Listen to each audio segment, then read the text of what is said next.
Hey guys, tonight we're stepping into a medieval marketplace where the smell of fresh bread battles the stench of open sewers, and one dishonest baker could trigger an economic crisis that makes your local HOA drama look like child's play. You're standing in a crowded town square, probably in England around 1300, and the rules governing this chaos are so bizarre and brutal that modern food safety inspectors would faint. Spoiler alert, you probably won't survive your first day as a medieval merchant without ending up in the stocks, covered in rotten cabbage, while your neighbours debate whether to throw eggs or fish guts next. So, before you get comfortable, take a moment to like the video and subscribe, but only if you genuinely enjoy what I do here. And hey, drop a comment telling us where you're watching from and what time it is there. I'm always curious who's drifting off in Tokyo versus Toronto. Now, dim the lights, maybe turn on a fan for that soft background hum, and let's ease into tonight's journey together.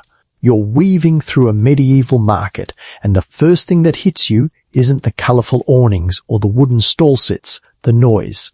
Merchants shout competing claims about their wool, their fish, their ale.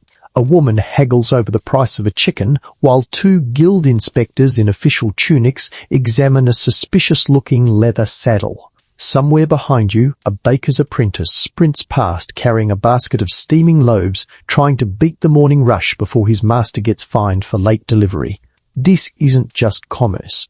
This is economic warfare governed by rules so strict that your modern conspiracy theorist uncle would call them tyrannical. Medieval towns operated under the assumption that every transaction was a potential crime scene, and, honestly, they weren't entirely wrong.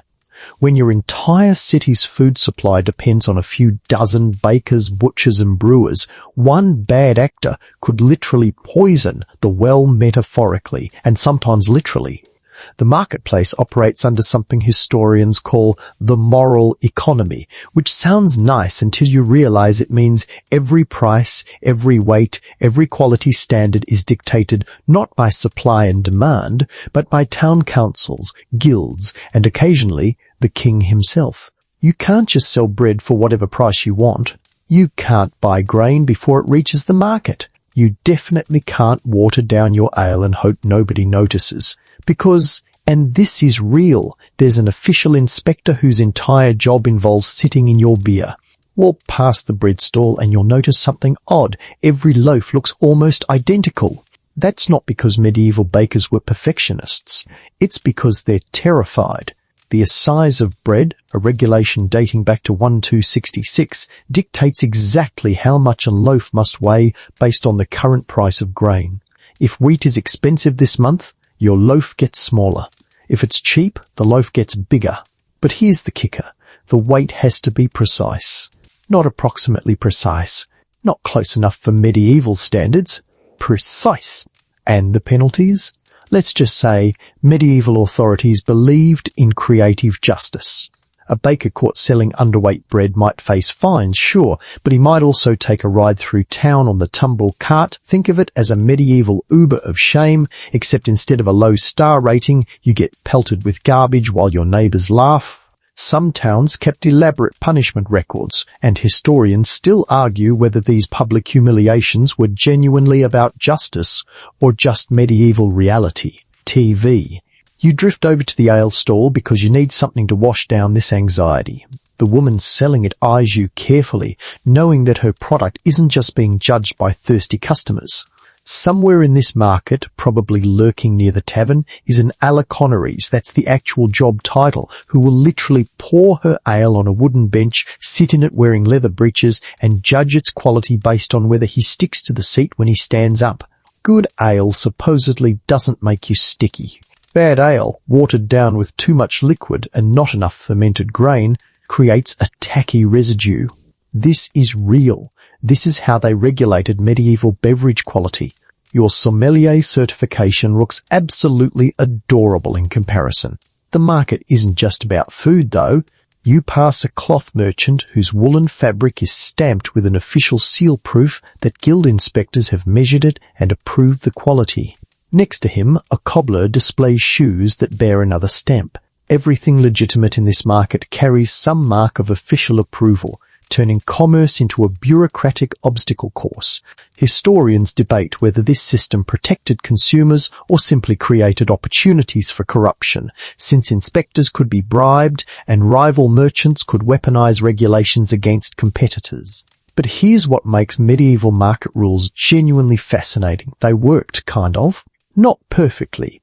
We'll get to the spectacular failures later, but well enough that towns could function without modern food safety labs or consumer protection agencies. The threat of public humiliation was a surprisingly effective deterrent. When everyone in your town knows your face and your business depends on reputation, getting locked in the stocks for selling moldy cheese isn't just punishment, it's economic suicide. You're starting to feel the weight of it all, the paranoia that must have haunted every medieval merchant. One mistake, one moment of greed or carelessness, and your livelihood evaporates. The woman at the egg stall arranges her products carefully, knowing that if even one is rotten, she could face accusations of attempted poisoning. The fishmonger keeps ice packed around his cod, despite the expense, because selling spoiled fish could get him banished from the market entirely. This is the medieval marketplace, equal parts farmer's market, courtroom, and theatre of punishment. And we're just getting started.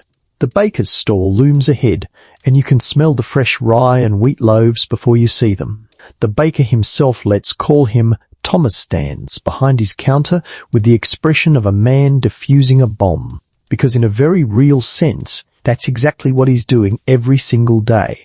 Each loaf sitting on that wooden board represents a potential legal catastrophe, and Thomas knows it. The assize of bread isn't just some medieval guideline you can fudge when nobody's looking. It's a mathematical nightmare disguised as consumer protection, and it's been ruining bakers' sleep since King John's reign. Here's how it works. The town officials set the price of grain every week based on market conditions. Then they calculate using actual medieval algebra that would make your high school math teacher weep exactly how much a loaf of bread must weigh if sold for a penny. If wheat costs more this week, the penny loaf gets smaller. If wheat is cheap, the loaf gets bigger. But the penny stays the same.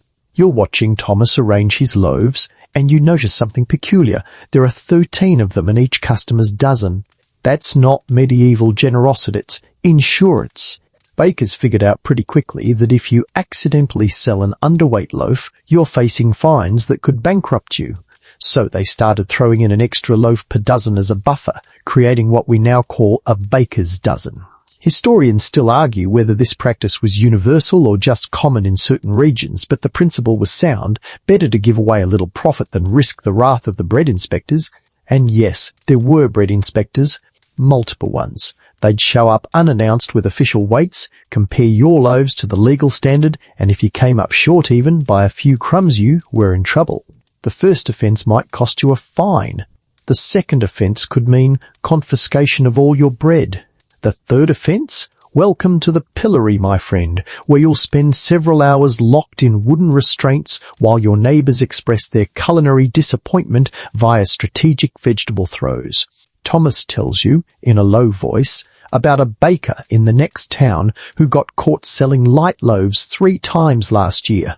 The man didn't just face financier, was dragged through the streets on a hurdle, a wooden frame pulled by horses like a medieval sled with the offending loaf tied around his neck. Then they banned him from baking commercially for a year. His family nearly starved over bread weight, because in medieval logic, cheating on bread weight wasn't just fraud, it was attacking the foundation of society itself. See, bread was the medieval equivalent of your entire grocery list combined. It wasn't a side dish or a sandwich. Vermicelli was the main source of calories for most people. Poor labourers might eat 2 to 3 pounds of bread per day, supplemented with ale and maybe some cheese if they were lucky. When a baker shorted his loaves, he wasn't just being greedy, he was literally stealing food from people who were already on the edge of malnutrition. No wonder the penalties were harsh. The calculations behind the assize were genuinely complex. Town clerks maintained elaborate tables showing the relationship between grain prices and bread weights. if a quarter of wheat, roughly 8 bushels, cost 4 shillings, then a farthing loaf, quarter-penny loaf, had to weigh exactly 17 shillings, and 8 pence in bread, weight which, yes, means they measured bread weight using money denominations because medieval accounting was beautifully insane. Bakers had to update their loaf sizes constantly as grain prices fluctuated, turning every market day into a math test nobody studied for. You watch Thomas weigh a loaf on his balance scale, and you notice his hands trembling slightly.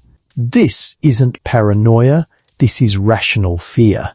Because even if a baker followed the rules perfectly, there were ways to get accused anyway. Rival bakers might report each other to inspectors out of spite. Customers who couldn't afford to pay might claim the loaf was underweight to avoid the charge. And if the bread inspector had been bribed by your competitor, good luck proving your innocence when the official scales say you're guilty. Some bakers tried to game the system and, honestly, you can't blame them. They'd use cheaper grains and pass it off as pure wheat. They'd add fillers like sawdust, chalk or ground peas to stretch the dough. One particularly creative medieval scam involved using something called alum, a chemical compound to make bread appear whiter and higher quality than it actually was. Historians debate exactly how common these practices were, but surviving court records show enough prosecutions to suggest that bread fraud was practically its own industry. The penalties escalated with each offence, following a medieval 3 strikes rule that actually makes modern sentencing look lenient. First offence, you paid a fine, usually around 12 pence, about a week's wages for a labourer.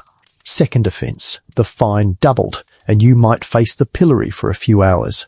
Third offence, they could ban you from baking, parade you through town on the tumbrel cart, remember that shamobile we mentioned? Or in extreme cases, exile you from the town entirely. Some records even mention bakers being drawn through the town while wearing the offending loaf around their neck like the world's least fashionable necklace. But here's the darker reality that the regulations couldn't quite solve. The system was only as honest as the people enforcing it. Wealthy bakers could sometimes buy their way out of punishment. Connected merchants might get tipped off before inspections. And in times of famine which happened with disturbing regularity, even the strictest regulations couldn't create bread that didn't exist. You could have all the assizes in England, but if the harvest failed, people starved regardless of how carefully you weighed the loaves.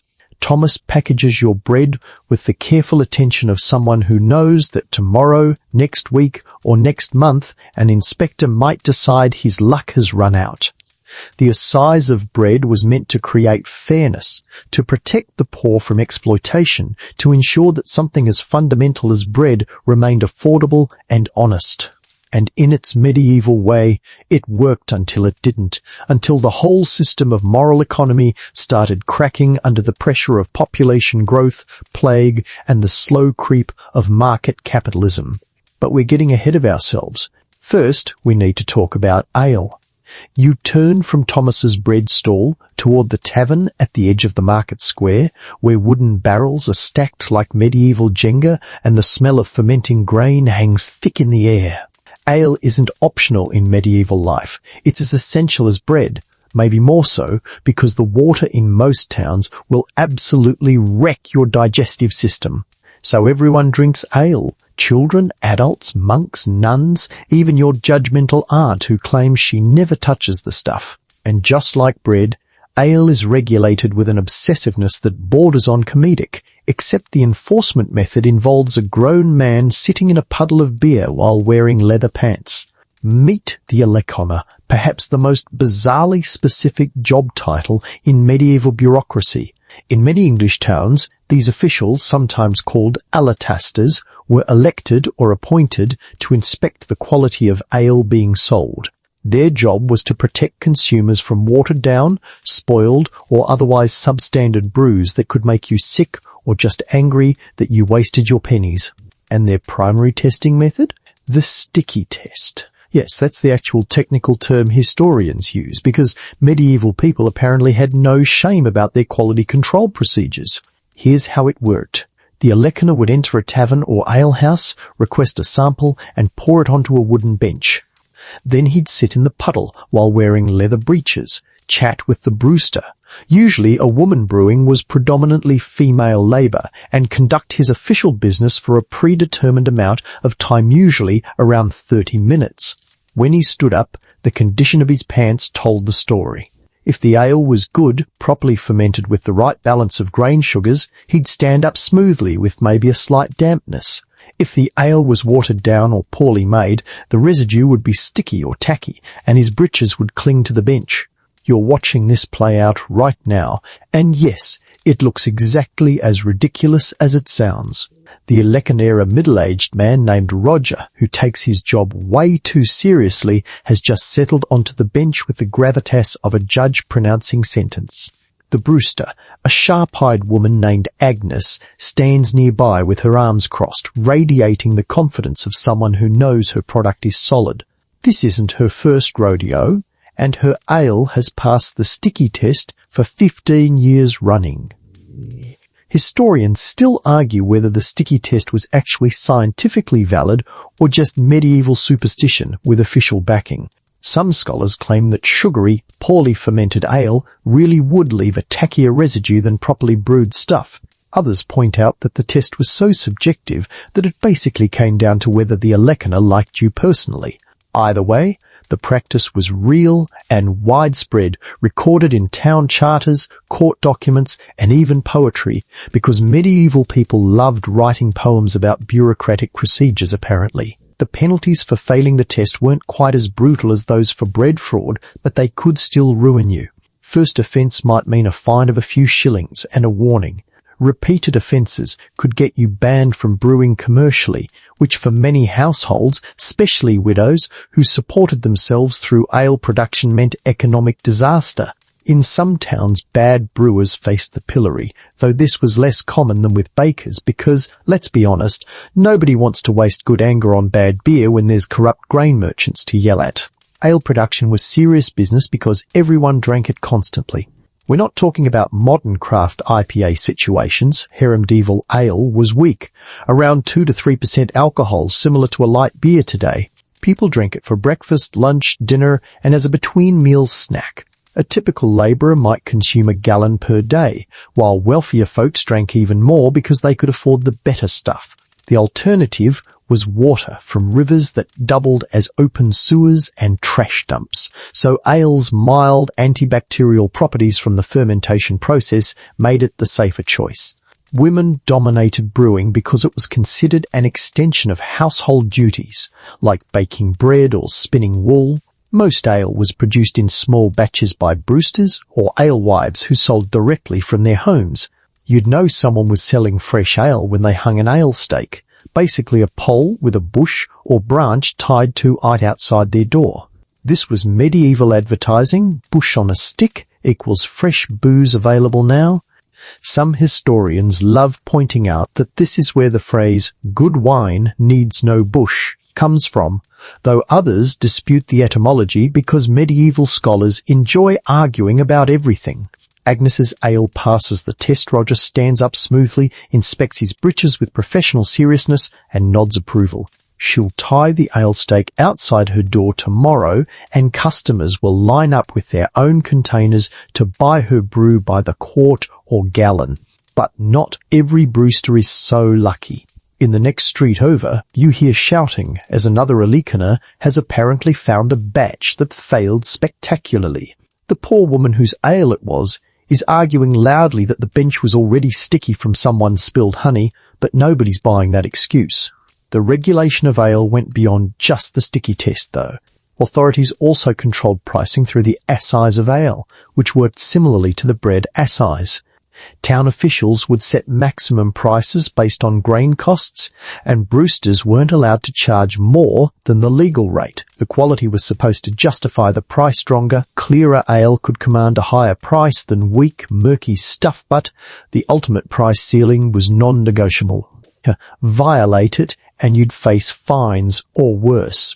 Some brewsters tried creative workarounds. They'd serve short measures using smaller containers than advertised. They'd water down the ale just enough to stretch profits without triggering the sticky test. They'd add herbs or spices to mask off flavours, which sometimes worked and sometimes resulted in customers getting violently ill and reporting them to the authorities. The court records from medieval English towns are full of ale-related prosecutions. Agnes Brewster sold weak ale for strong price. Margaret Tapster served short measure. Joan Aloythe watered her stock. It reads like medieval Yelp reviews, except the consequences were financial ruin instead of angry emoji. But here's what makes the Elekena system weirdly brilliant. It was transparent and public. Everyone knew when inspections were happening. The Brewsters could watch the test being conducted. There was no secret lab analysis or opaque standards. Just a man, a bench, and his leather pants. In its crude, absurd way, it was actually pretty democratic. Of course, it was also ripe for corruption, since Aleconers could be bribed, had personal favourites, and might sit longer or shorter depending on whether they liked the Brewster. But compared to some medieval enforcement systems, the sticky test was downright egalitarian. Roger finishes his rounds and moves on to the next ale cellar, his leather pants slightly damp but his dignity somehow intact. Agnes begins serving customers, her reputation secure for another day, and you drift toward the butcher's stall, wondering what fresh regulatory nightmare awaits in the meat section. Because if medieval authorities got this creative about bread and beer, imagine what they did with products that could actually kill you within hours. The market square opens up before you, and there in the centre, impossible to miss, stands the pillory, a wooden frame with holes for the head and hands, currently occupied by a miserable-looking merchant who apparently thought he could sell rotten eggs and get away with it. Around him, a small crowd has gathered, and they're not here for moral support. They're here because public humiliation is the closest thing medieval towns have to social media, and everyone wants in on the action. You watch as a teenager lobs a turnip that's seen better days. It sails through the air in a graceful arc and splats against the merchant's shoulder. The crowd cheers. An old woman shuffles forward with a basket of truly impressive garbage, we're talking vegetables that have achieved sentience and decided to become compost stand, begins a systematic pelting that suggests she's been waiting for this moment all week.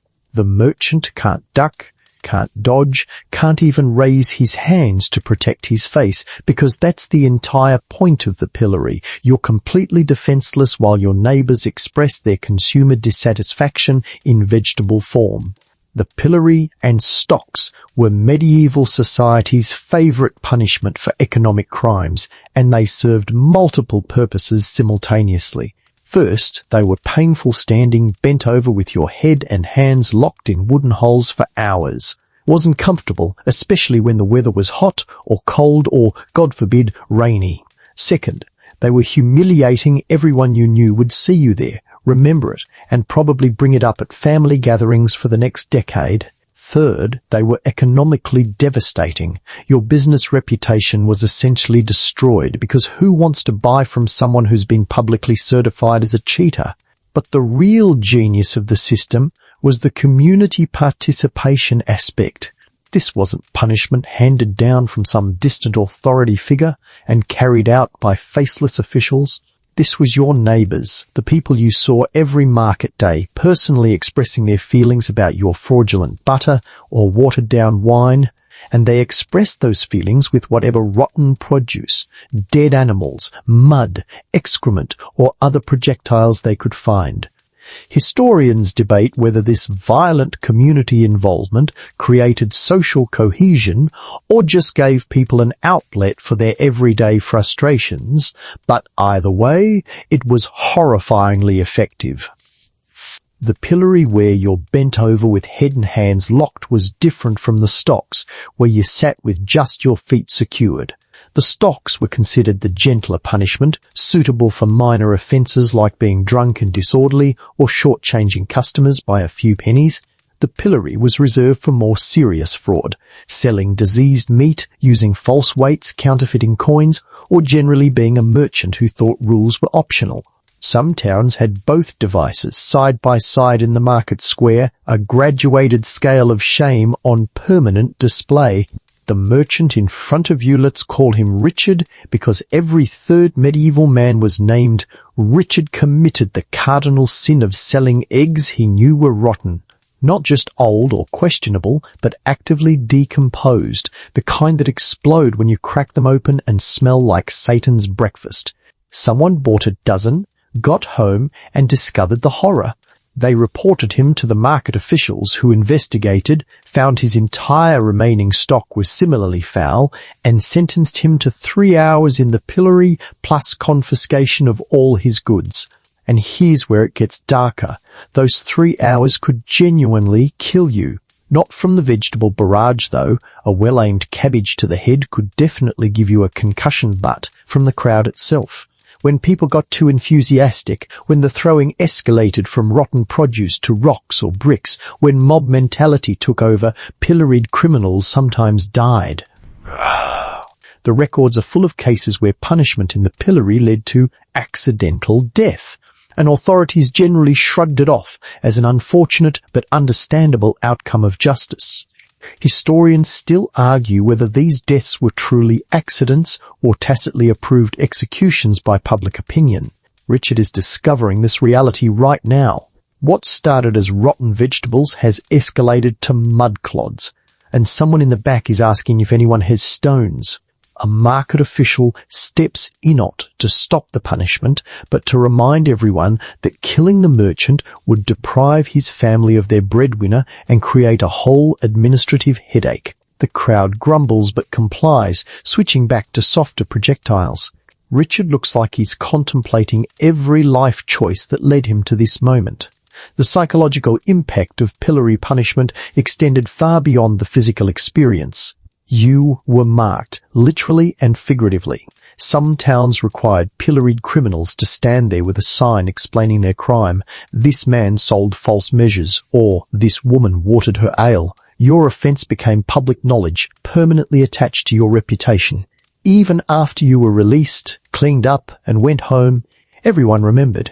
Your children got teased at the well. Your spouse faced whispered judgment. Your business collapsed because nobody wanted to buy from someone certified as dishonest. But here's the twisted part. The system relied on everyone being equally vulnerable to public judgment. The baker who threw rotten apples at the cheating grain merchant knew that if he ever got caught selling underweight loaves, he'd be the one in the pillory taking the hits. The alewife who laughed at the butcher in the stocks understood that one failed sticky test could put her there too. This mutual vulnerability created a strange kind of honesty, not perfect honesty, but honesty motivated by fear of communal wrath. Some criminals tried to protect themselves in the pillory. They'd wear extra clothing to cushion the blows. They'd tuck their chin to protect their face. Some hired friends to stand nearby and accidentally deflect the worst projectiles. But these defenses only worked if the crowd allowed it, and the crowd could be unpredictable. If you were widely disliked, if your fraud had hurt many people, if folks just needed someone to be angry at that day, your time in the pillory could become genuinely terrifying. The authorities loved this system because it was cheap and self-enforcing. They didn't need prisons, guards, or expensive monitoring. Just build a wooden frame in the market square, lock in the criminal, ring a bell to gather the crowd, and let community anger do the rest. The threat of the pillory kept most merchants relatively honest, and for those who weren't deterred, well, the pillory was waiting. Historians note that this form of punishment peaked in the 13th through 15th centuries, exactly when market regulations were becoming more complex and towns were growing large enough that you couldn't personally know every merchant you bought from. Richard finally gets released, stumbling away from the pillory covered in unidentifiable filth, his dignity in tatters. He won't be selling eggs in this market. Again, the officials have permanently revoked his license. He might move to another town, start over, and hope nobody there hears about his rotten egg empire.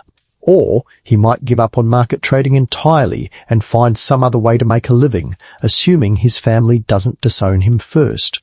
You turn away from the spectacle, and your gaze lands on another figure lurking near the grain. Stall someone who looks distinctly nervous, carrying an empty sack and eyeing the wheat like a hungry wolf. That's when you realize we haven't even discussed the really paranoid medieval market rules yet, the ones about simply buying things at the wrong time or place. Because apparently, in medieval logic, even legitimate purchasing could be a crime. The man near the grain stalls is sweating, and it's not just because of the July heat.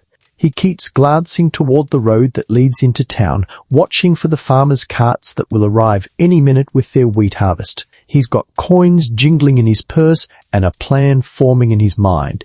Intercept the farmers before they reach the market, offer them a slightly better price than they'll get at the official stalls, buy up all the wheat, and then resell it in the market at a hefty markup. It's brilliant. It's entrepreneurial. It's thinking outside the medieval box.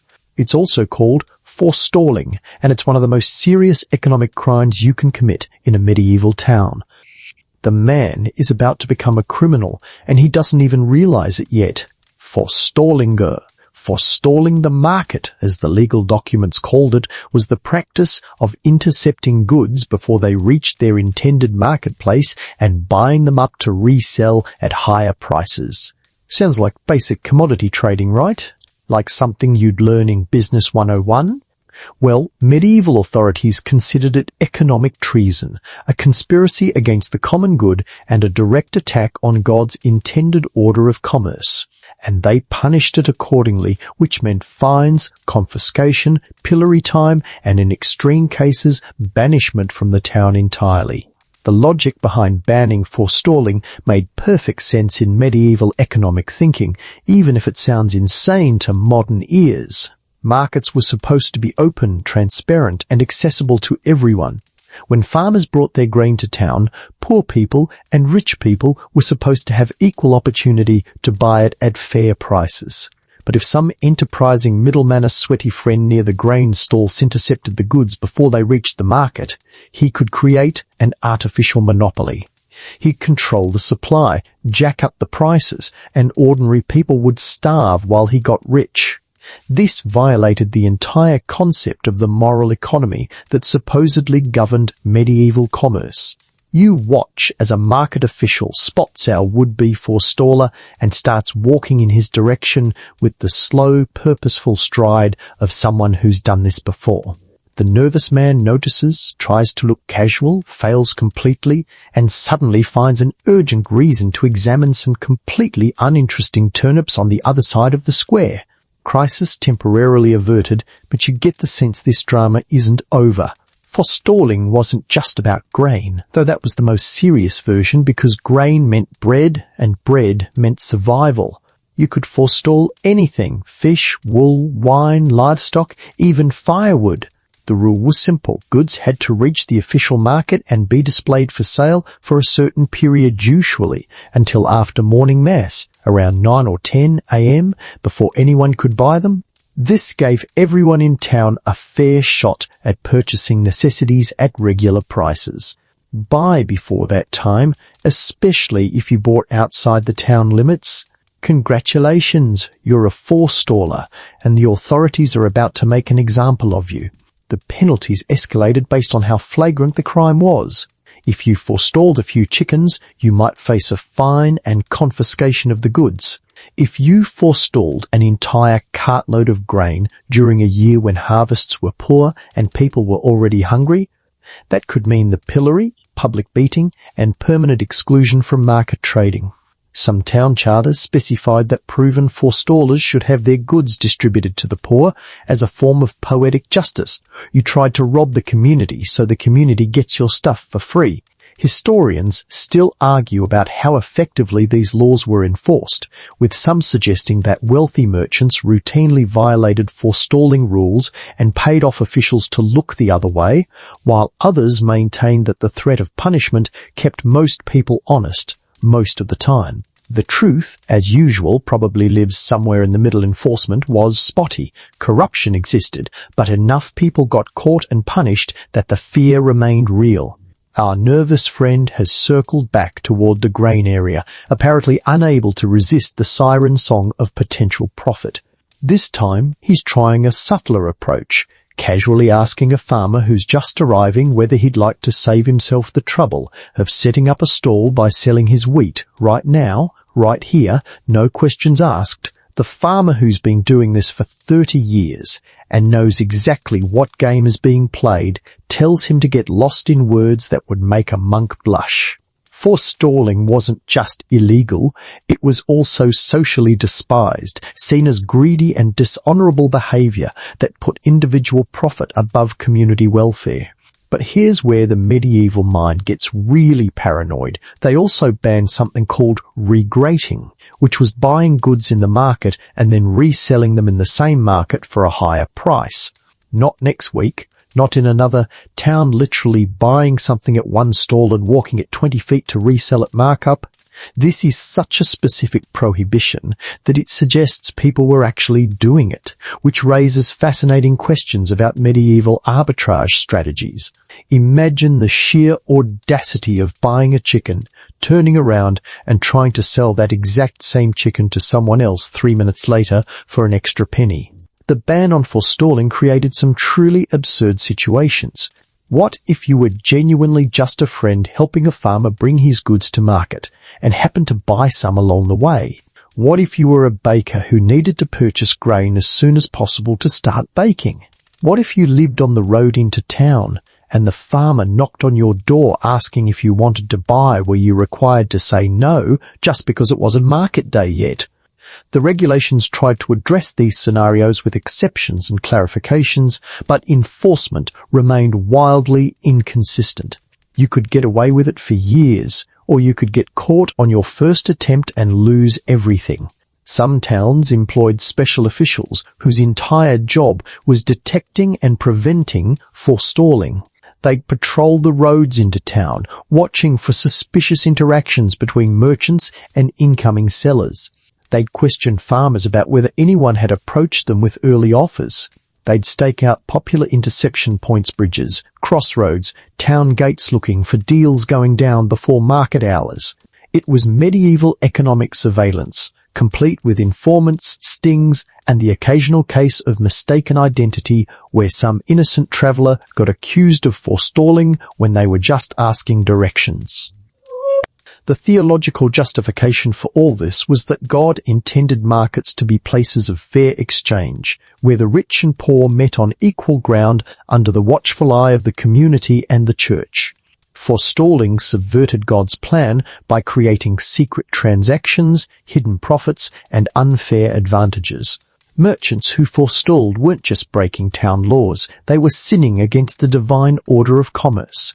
This explains why the punishments were so harsh, and why the practice was denounced from pulpits alongside actual sins like adultery and murder. Our determined forestaller makes one final attempt, approaching a different farmer with what he clearly thinks is an irresistible offer. The farmer listens, nods thoughtfully, and then, in a plot twist, nobody saw coming, signals to a market official who's been watching the whole thing. Turns out the farmer is working with the authorities as bait, because medieval sting operations were apparently a thing. The forestaller's face goes from hopeful to horrified in about 2 seconds as he realizes he's been set up. The official confiscates his money, issues a citation, and informs him he'll be spending tomorrow morning in the stocks, explaining his business philosophy to passing vegetables. And that, in all its paranoid glory, is forestalling enforcement in action. Next time you see someone buying produce at a farmer's market, remember that once upon a time, doing that before the official opening bell could ruin your entire life. So forestalling is buying goods before they reach the market. But what if you wait patiently, let the goods arrive at the official market square, watch the morning mass bell ring, and only then buy up merchandise with the intention of reselling it for profit? Surely that's legal, right? You followed the rules, waited for market hours, made legitimate purchases in the legitimate marketplace. Nope.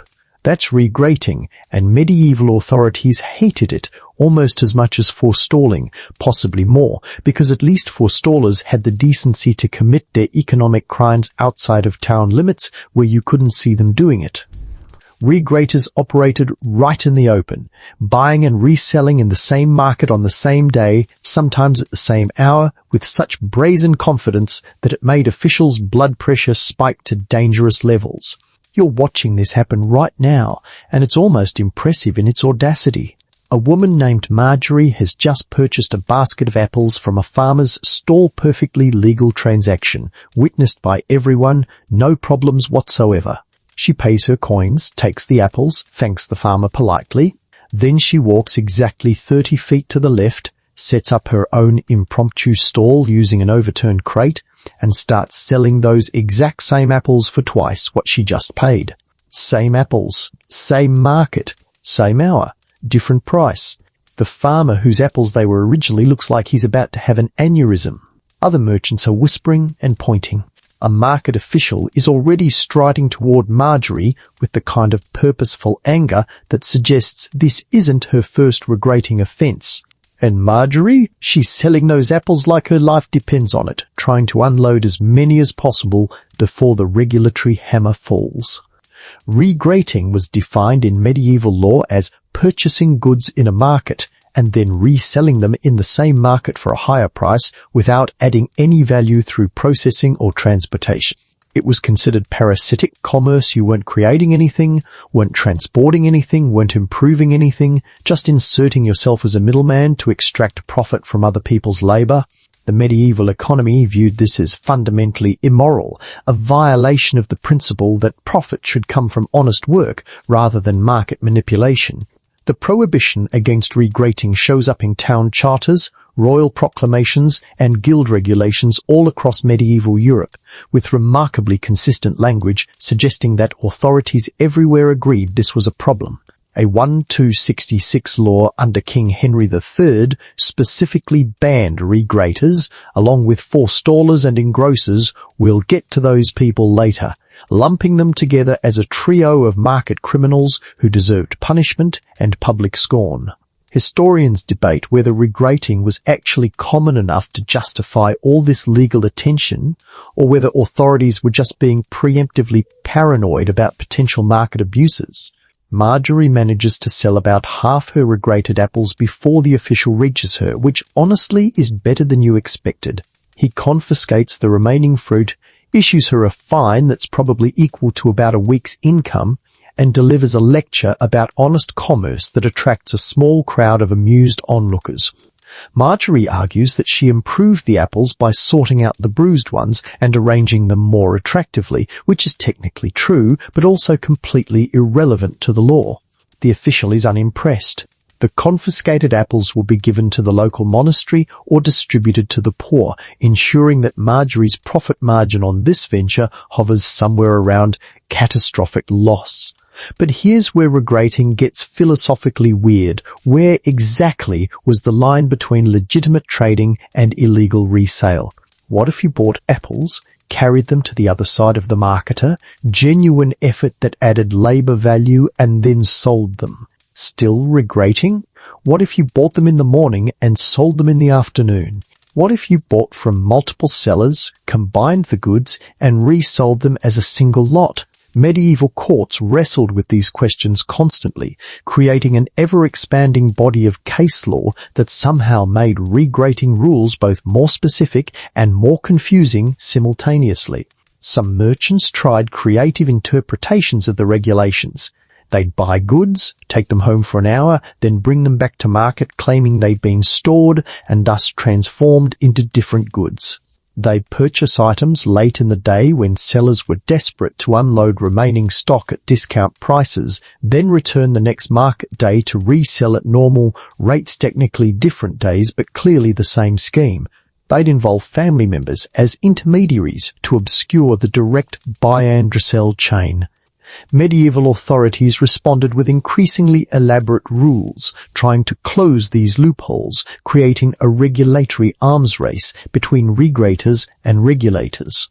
The penalties for regrating were similar to those for forestalling, fines, confiscation, pillory time, and for repeat offenders, permanent market bans. But regrating prosecutions were even more common because the crime happened in plain view where officials could easily witness it. Court records are full of regrating cases, with the same names appearing repeatedly. Professional regraters, who apparently viewed fines as just a cost of doing business and kept at it until authorities escalated to physical punishment or exile. You notice another potential regrating situation developing near the fish stalls. A merchant has purchased several baskets of herring and is now trying to set up shop selling them at markup, but he's being clever about it. He's moved to a completely different section of the market near the wool merchants where the original fish seller can't see him and where customers might not realize they're paying inflated prices. This geographical separation might actually save him from prosecution, since some town regulations specified that regrating only counted if you resold within sight of the original seller. Historians love pointing out that this created a bizarre game of hide-and-seek where regraters would literally duck around corners to avoid the legal definition of their crime. The economics of regrating made a certain kind of sense, even while being illegal. Markets weren't perfectly efficient, information travelled slowly, prices varied between different stalls, and not every customer could afford to spend all day comparison shopping. A regrater could buy goods at wholesale or discount prices from farmers desperate to unload stock, then resell at retail to customers who valued convenience over cost. In a modern economy, we'd call this market making or retail distribution and consider it a normal business function. But medieval authorities saw it as exploitation, pure and simple. What really made regrating offensive to medieval sensibilities was that it violated the face-to-face nature of moral economy. When you bought from a farmer, you were dealing with someone who'd actually grown the food, and the price reflected their labor and God's gift of harvest. When you bought from a regrater, you were dealing with someone who'd contributed nothing except the ability to insert themselves between you and the actual producer. This bothered medieval people on a deep level that went beyond economics into theology and social ethics. Marjorie, having paid her fine and received her lecture, is slinking away from the market with the expression of someone planning to do the exact same thing next week at a different market in a different town where the officials don't know her face yet. The official watches her go, clearly thinking the same thing, probably already composing a warning letter to neighbouring markets about a serial regrater named Marjorie who sells apples and has absolutely no shame about it. And somewhere in the background you hear shouting near the grain merchants, something about someone buying up all the barley, which suggests we haven't even scratched the surface of medieval market paranoia yet. The shouting near the grain merchants turns out to be about engrossing buying up massive quantities of a single commodity to create a monopoly butte. We'll save that nightmare for later. Right now, something more insidious is happening in the leather workers' quarter, where a man in a fine wool tunic is casually examining a cobbler's boots while pretending to be just another customer. He's not. He's a guild inspector, and that cobbler is about to have a very bad day. Guild inspectors were the medieval equivalent of secret shoppers, health inspectors, and quality control auditors rolled into one judgmental package. They were members of the same craft guilds as the people they inspected, fellow cobblers checking cobblers, fellow bakers checking bakers, which made the whole system feel like a professional betrayal wrapped in regulatory necessity. Your colleague, your guild brother who you drank with at the tavern last week, could walk into your shop at any moment, demand to examine your products, find fault with your work, and levy fines that could bankrupt you. It was quality control by paranoia, and it was spectacularly effective. The cobbler we'll call him Walter watches nervously as the inspector picks up a boot and begins examining the stitching with the intense focus of someone looking for problems. And he'll find them because perfection is impossible, and subjectivity is a feature, not a bug, of guild inspection systems. That stitch there, is it tight enough? Is the leather properly tanned? Does the sole meet the guild standards for thickness and durability? Walter knows his work is solid, but he also knows that solid is whatever the inspector decides it means on any given Tuesday. Medieval craft guilds were powerful organizations that controlled virtually every aspect of production and trade in their respective industries. They set quality standards, determined who could practice the craft, regulated prices, controlled training through the apprenticeship system, and this is key policed their own members with an enthusiasm that would make modern regulatory agencies jealous. The guilds operated on the theory that one craftsman's shoddy work reflected badly on everyone in the profession, so maintaining standards wasn't just about protecting consumers, it was about protecting the guild's collective reputation and economic power. The inspector finds a problem. Of course, he does a section of stitching that's allegedly not quite up to standard.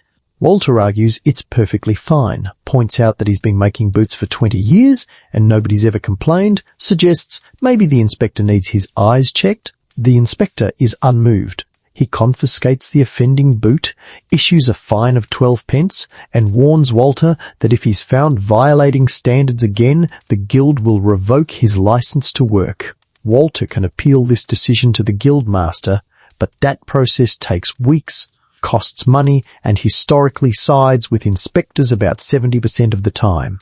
Historians still argue whether guild inspection systems genuinely maintained quality or just created opportunities for corruption and personal vendettas.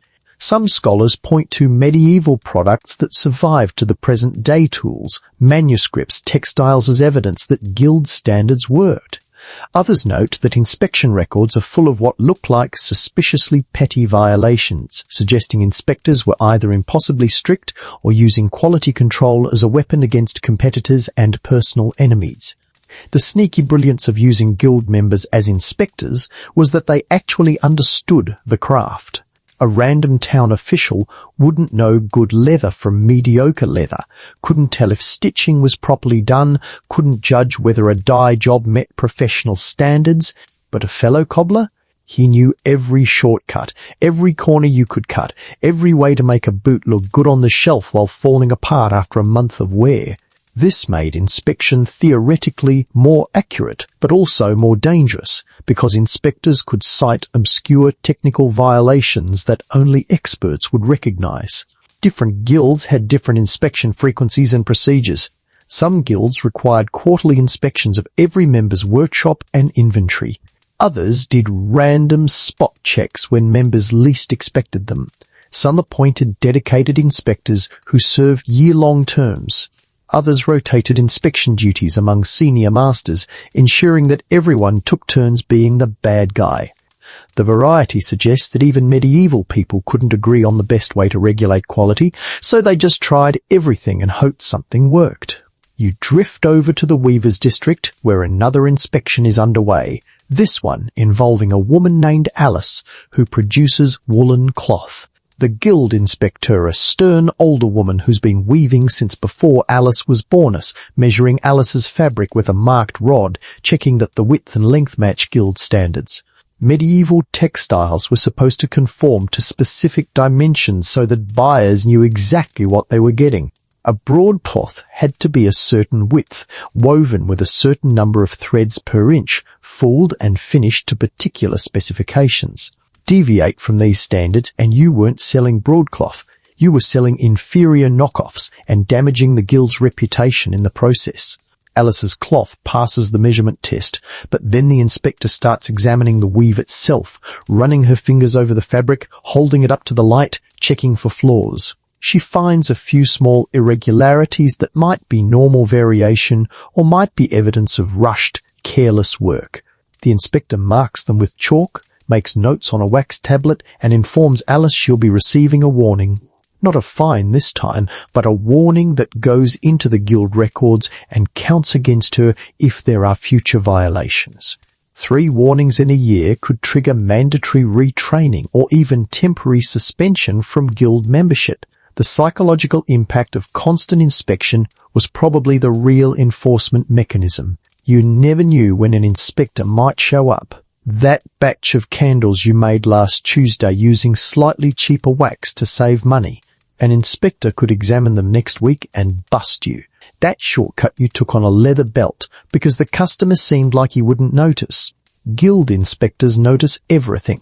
The perpetual possibility of inspection kept most craftsmen honest, not because they were virtuous, but because the risk of getting caught was simply too high. Some guild inspectors took their jobs way too seriously, developing reputations as nitpicking tyrants who found fault with everything.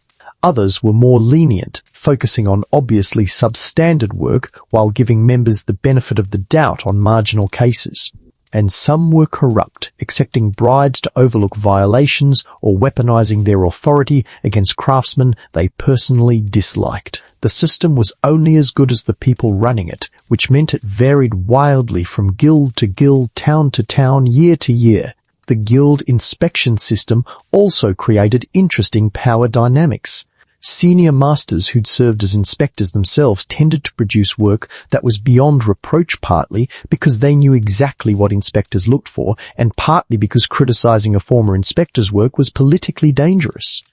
Younger craftsmen and recent guild members faced harsher scrutiny, both as a hazing ritual and because they hadn't yet built the reputational capital to deflect criticism. Women in male-dominated guilds sand. Yes, some guilds allowed female members, though this is another thing historians love. Debating often faced extra scrutiny, with inspectors finding fault more frequently than they did with male colleagues. Walter the cobbler is packing up his confiscated boot with the weary resignation of someone who's been through this before and will probably go through it again. The inspector moves on to the next shop, his fine wool tunic and superior attitude announcing his presence before he even steps through the door. Somewhere in the guild hall, records are being updated, fines are being tallied, and the master craftsmen who run this whole system are congratulating themselves on maintaining standards while probably also skimming a percentage of those fines for guild expenses.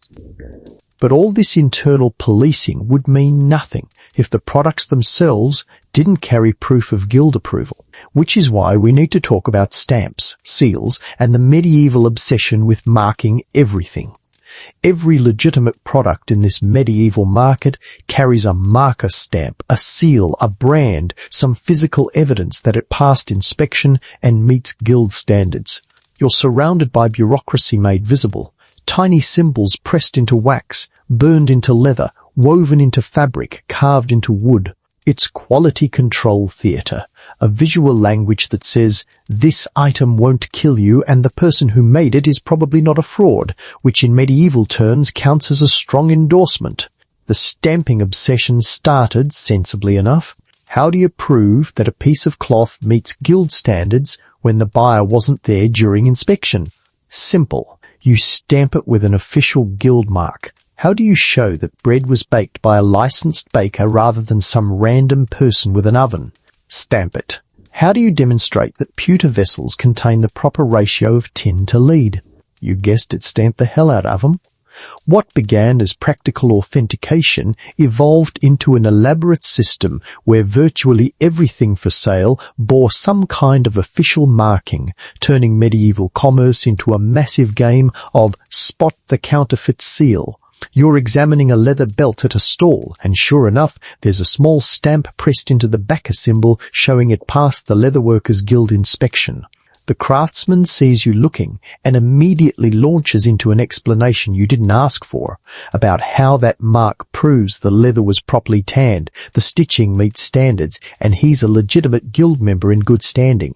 He's not being defensive, he's being prudent, because unstamped leather goods floating around the market mean either he's operating illegally or he stole the belt from someone who was. Different guilds had different stamps, and part of being a medieval consumer was learning what all these symbols meant. The Bakers' Guild had their mark. The Brewers had theirs. They's elves. Goldsmiths, weavers, cobblers, chandlers, saddler. Everyone had official seals that they were required to apply to their goods after inspection. Some were simple geometric shapes. Others incorporated guild symbol shammers for blacksmiths, scissors for tailors, wheels for carters.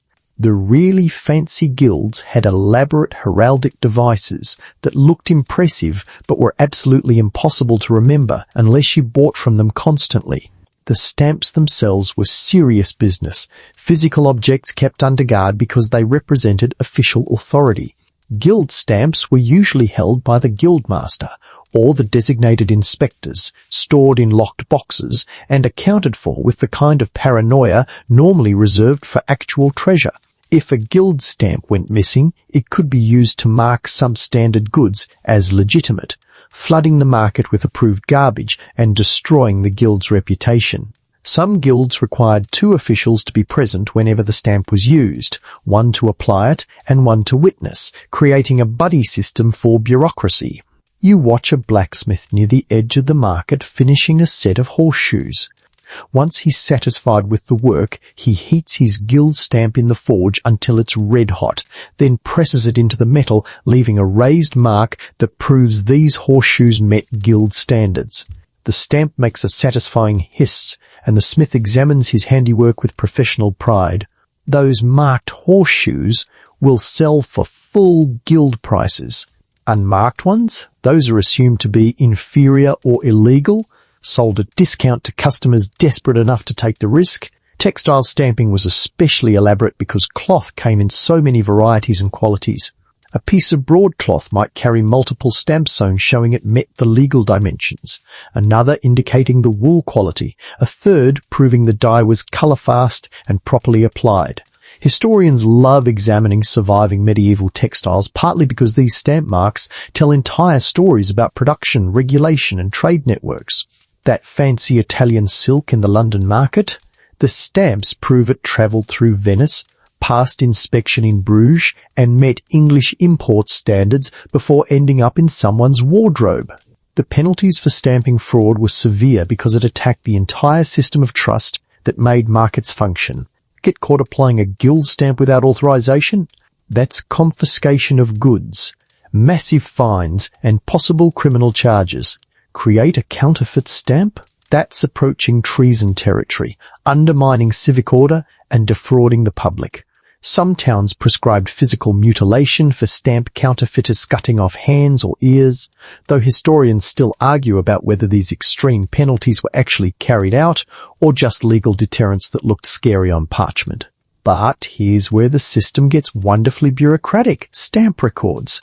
Many guilds kept detailed logs of what got stamped, when, and by whom. The Goldsmiths Guild was particularly obsessive about this because precious metals attracted fraud like cats attract internet attention. Every stamped gold or silver item was recorded in guild books with descriptions of weight, purity, and the craftsman responsible. If someone later claimed fraud, these records could be checked to verify the item's provenance. It was medieval blockchain, except instead of cryptocurrency, it was actual currency, and instead of computers, it was monks with really good handwriting. Some craftsmen pushed back against the stamping requirements, arguing they were unnecessary bureaucracy that added cost and time without improving quality. A few guilds agreed, making stamps optional for their lowest value goods. Nobody needed an official seal on a basic wooden spoon or a simple clay pot. But for anything expensive, complex or potentially dangerous, stamps were mandatory. That sword you're buying? Better have a stamp proving the blade was properly tempered. That medicine the apothecary is selling? Stamp confirms. It contains what the label claims and won't immediately kill you. You notice a commotion near the pewter seller's stall. An inspector has found unmarked vessels mixed in with stamped ones, and the seller is stammering excuses about how those must have been displayed by mistake. They're not for sale. He was going to get them stamped tomorrow. The inspector isn't buying it literally and figuratively and starts confiscating the unmarked pieces while lecturing about fraud and public safety. Pewter was especially regulated because improper ratios of tin and lead could create vessels that leached poison into food and drink. The stamps weren't just bureaucracy, they were the only way customers knew their cups wouldn't slowly kill them. The stamping system created entire secondary markets in authentication and verification. Professional stamp checkers' eyes, that was an actual job, would examine goods at major markets and fairs, identifying counterfeit stamps and alerting authorities. Some specialized in particular industries, becoming experts in goldsmith marks or textile seals. Others were generalists who knew hundreds of different guild stamps and could spot irregularities that ordinary customers would miss. Historians note that these experts sometimes became corrupt themselves, accepting bribes to certify counterfeit marks or falsely claiming legitimate stamps were fake. Medieval people took stamps seriously enough that they became status symbols in themselves. A craftsman whose work consistently earned the best quality stamps gained reputation and could charge premium prices. Some particularly respected masters had personal stamps in addition to guild stamps, effectively creating medieval brand names. That candle made by Master Thomas, his personal mark meant it would burn evenly and smell pleasant. That one made by some random guild member, well, it has the minimum required stamp, so it probably won't explode, and that's about all you can count on. The sheer volume of stamping created logistical nightmares. Large textile operations might produce hundreds of pieces per week, each requiring inspection and stamping. Bakeries serving big cities turned out thousands of loaves daily, and while not every individual loaf got stamped, the containers and sales records did. The administrative overhead was substantial. Somebody had to maintain the stamps, update the records, train new inspectors in proper stamping procedures, investigate complaints about fraudulent marks, and generally keep the whole system from collapsing under its own bureaucratic weight. But it worked, more or less, because the alternative was chaos. Without stamps, how would you know if that expensive spice was genuine saffron or dyed sawdust? How would you verify that silver was actually silver and not tin painted to look pretty? How would you trust that the craftsman who made your boots actually knew what he was doing and wasn't just some guy with leather scraps and optimism? The stamps created accountability, turned anonymous transactions into traceable ones, and gave consumers some protection in a world where caveat emptor could literally mean dying from poisoned pewter. The stamping system is still going strong as you drift toward the next section of market, but there's one more layer of authentication we haven't discussed, yet the ultimate authority that guaranteed measurements themselves were honest. The church bells ring for midday prayers, and you notice something strange. Several merchants immediately pack up their measuring tool scales, weights, measuring rods and head toward the parish church with the purposeful stride of people on official business. They're not going to pray, though prayer probably wouldn't hurt their souls. They're going to verify their equipment against the master standards, because in medieval England, the only thing more trustworthy than merchant scales was God himself, and God lived in the church. Standard weights and measures the official, certified, absolutely cannot be tampered with versions that everything else was measured against were kept locked inside churches. Not in town halls. Not in guild offices, not in some merchant's shop where theoretically neutral officials could access them easily. In churches. The logic was beautifully medieval. Everybody lies, everybody cheats, everybody has ulterior motives, but nobody wants to risk eternal damnation by messing with holy spaces. Therefore, put the measurement standards where God can watch them, and maybe people will keep their hands off. You follow the merchants into St. St. Michael's Parish Church, where the usual religious atmosphere of incense and whispered prayers is interrupted by the distinctly secular sound of metal clanking against metal in a locked chest near the altar, because proximity to Christ's body apparently makes fraud extra sinful. The church keeps the town's official weights, measuring rods, and grain measures. A priest supervises as merchants compare their personal equipment to these standards, checking for discrepancies that would indicate their tools have been tampered with or worn down to inaccuracy.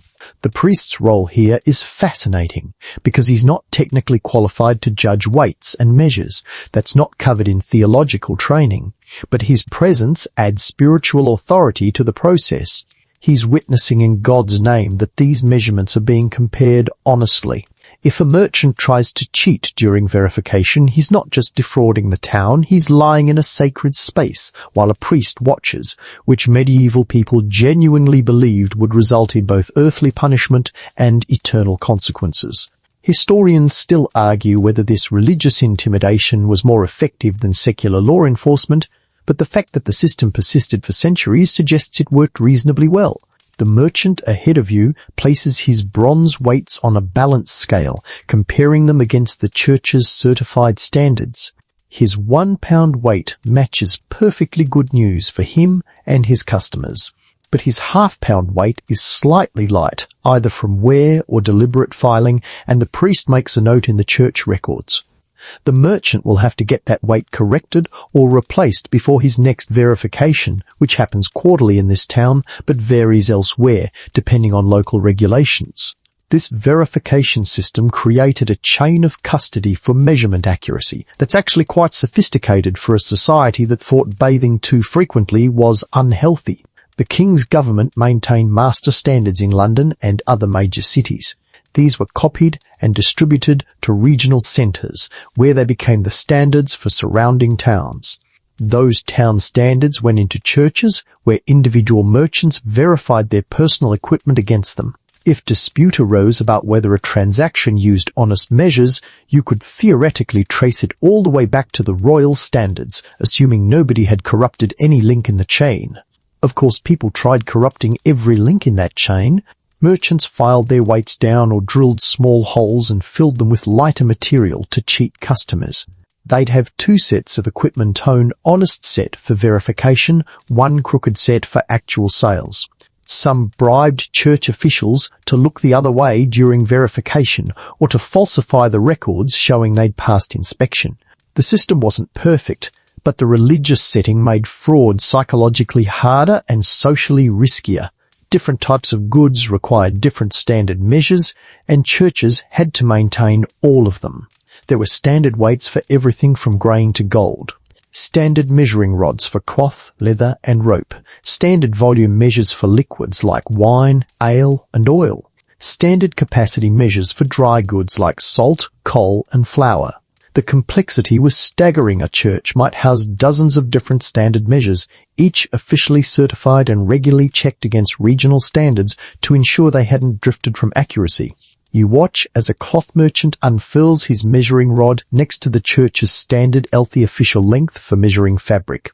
The two match perfectly, which means he can continue using his rod with confidence that customers won't dispute his measurements. But the merchant next to him discovers his rod has shrunk, probably from temperature changes or wood warping, making it about an inch shorter than the standard. That inch represents significant profit over time. Selling cloth measured by a short rod means giving customers less than they paid for. The priest notes the discrepancy, and the merchant will have to commission a new measuring rod from an authorized maker who works to the church standards. The theological justification for church-stored standards went beyond just security. Medieval economic theology held that honest weights and measures were a moral obligation commanded directly by God. The Bible explicitly condemns false weights. Proverbs 11:1 states, "A false balance is an abomination to the Lord," and Deuteronomy 25,1316 forbids keeping different weights for buying versus selling. By storing standards in churches, authorities were literally placing commerce under divine oversight, reminding merchants that their business practices had spiritual consequences. This created some wonderfully absurd situations where commercial disputes became theological debates. If a customer claimed a merchant cheated on weight and the merchant insisted he'd recently verified against church standards, the argument could spiral into questions about whether the merchant's soul was in mortal danger and whether he should seek confession before continuing business. Some particularly scrupulous merchants would verify their equipment before every major transaction, treating accurate measurement as a form of prayer. The church storage system also meant that access to standards was controlled by religious schedules. You couldn't verify your weights during Mass or on major holy days when the church was occupied with more important spiritual business. Some towns designated specific days and times for merchant verification, Tuesday and Thursday mornings, for instance creating a regular rhythm where craftsmen would line up outside churches waiting their turn to check equipment. Historians love pointing out that this turned churches into part-time measurement laboratories, which nobody involved seemed to find weird at all. But the security wasn't just spiritual. Churches were stone buildings with locks, guards in the form of church personnel, and communities of monks or priests who lived on site and could monitor the premises. They were genuinely more secure than most other medieval buildings, which were wooden, had simple locks, and were left unattended at night. Stealing town standards from a church meant breaking into consecrated space, bypassing locks, and doing it all under the potential witness of clergy who slept nearby. The risk was high, and the consequences, both legal and spiritual, were genuinely terrifying to medieval people. The verification process finishes, and merchants file out of the church carrying certified confidence that their tools are honest, or at least carrying the knowledge that they need to fix their equipment before they get caught using inaccurate measures at market. The priest locks the chest containing the standards, makes final notes in his record book, and returns to more traditional priestly duties like praying and judging people's sins. Outside, you notice one merchant looking particularly smug, and you realize he's probably one of those people with 2 sets of weight-sewn honest set he just verified, 1 crooked set waiting back at his stall for afternoon customers who won't check too carefully. You're back at the market square just in time to witness what might be the medieval equivalent of a public relations disaster combined with a very bad Uber ride. A large wooden cart flat, rough, barely more than a platform on wheels, is being dragged through the streets by 2 unhappy-looking oxen. Sitting on this cart, looking like he regrets every decision he's ever made, is a baker named Geoffrey, who apparently thought he could sell underweight loaves 3 times without consequences. He was wrong. This is the tumbrel cart, sometimes called a tumbler or dung cart, and it's reserved for the special humiliation of fraudulent bakers who've exhausted all other penalties. It's not as immediately violent as the pillory. Geoffrey isn't locked into wooden restraints getting pelted with vegetables, but it's arguably more psychologically devastating because he's being paraded through every street of town while neighbours who usually buy his bread now line up to express their culinary disappointment in creative and messy ways. The cart itself is deliberately uncomfortable. No cushions, no back support, just rough wooden planks that splinter your backside with every bump in the road. Geoffrey has to sit there fully visible while the cart makes a prescribed route through town, hitting every major street, every busy intersection, every place where people might gather to witness a baker's fall from grace. The journey typically takes 2 to 3 hours depending on town size, and every minute of it is designed to be maximally humiliating. Around his neck hangs the evidence of his crime, 3 underweight loaves of bread tied together with rope bouncing against his chest as the cart lurches over cobblestones. This wasn't just symbolicit, was specific public shaming. Those exact loaves, the ones that came up short when weighed by inspectors, are now advertising his dishonesty to everyone who sees him. It's like wearing a sign that says, "I cheated you on bread," except the sign is actual bread and everyone recognizes it because they probably bought from you last week. The tumbrel punishment was particularly popular in London and other major English cities during the 13th and 14th centuries, appearing in official town records with surprising frequency.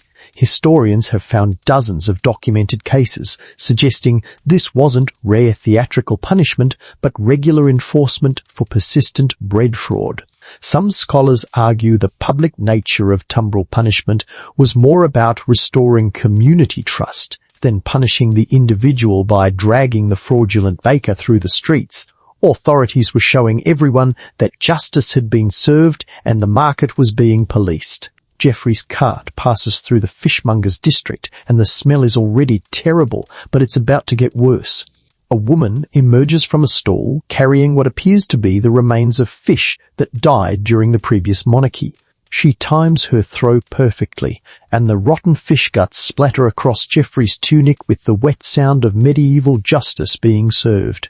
Geoffrey doesn't flinch. He's been riding this cart for 40 minutes now and has learned that reacting only encourages people.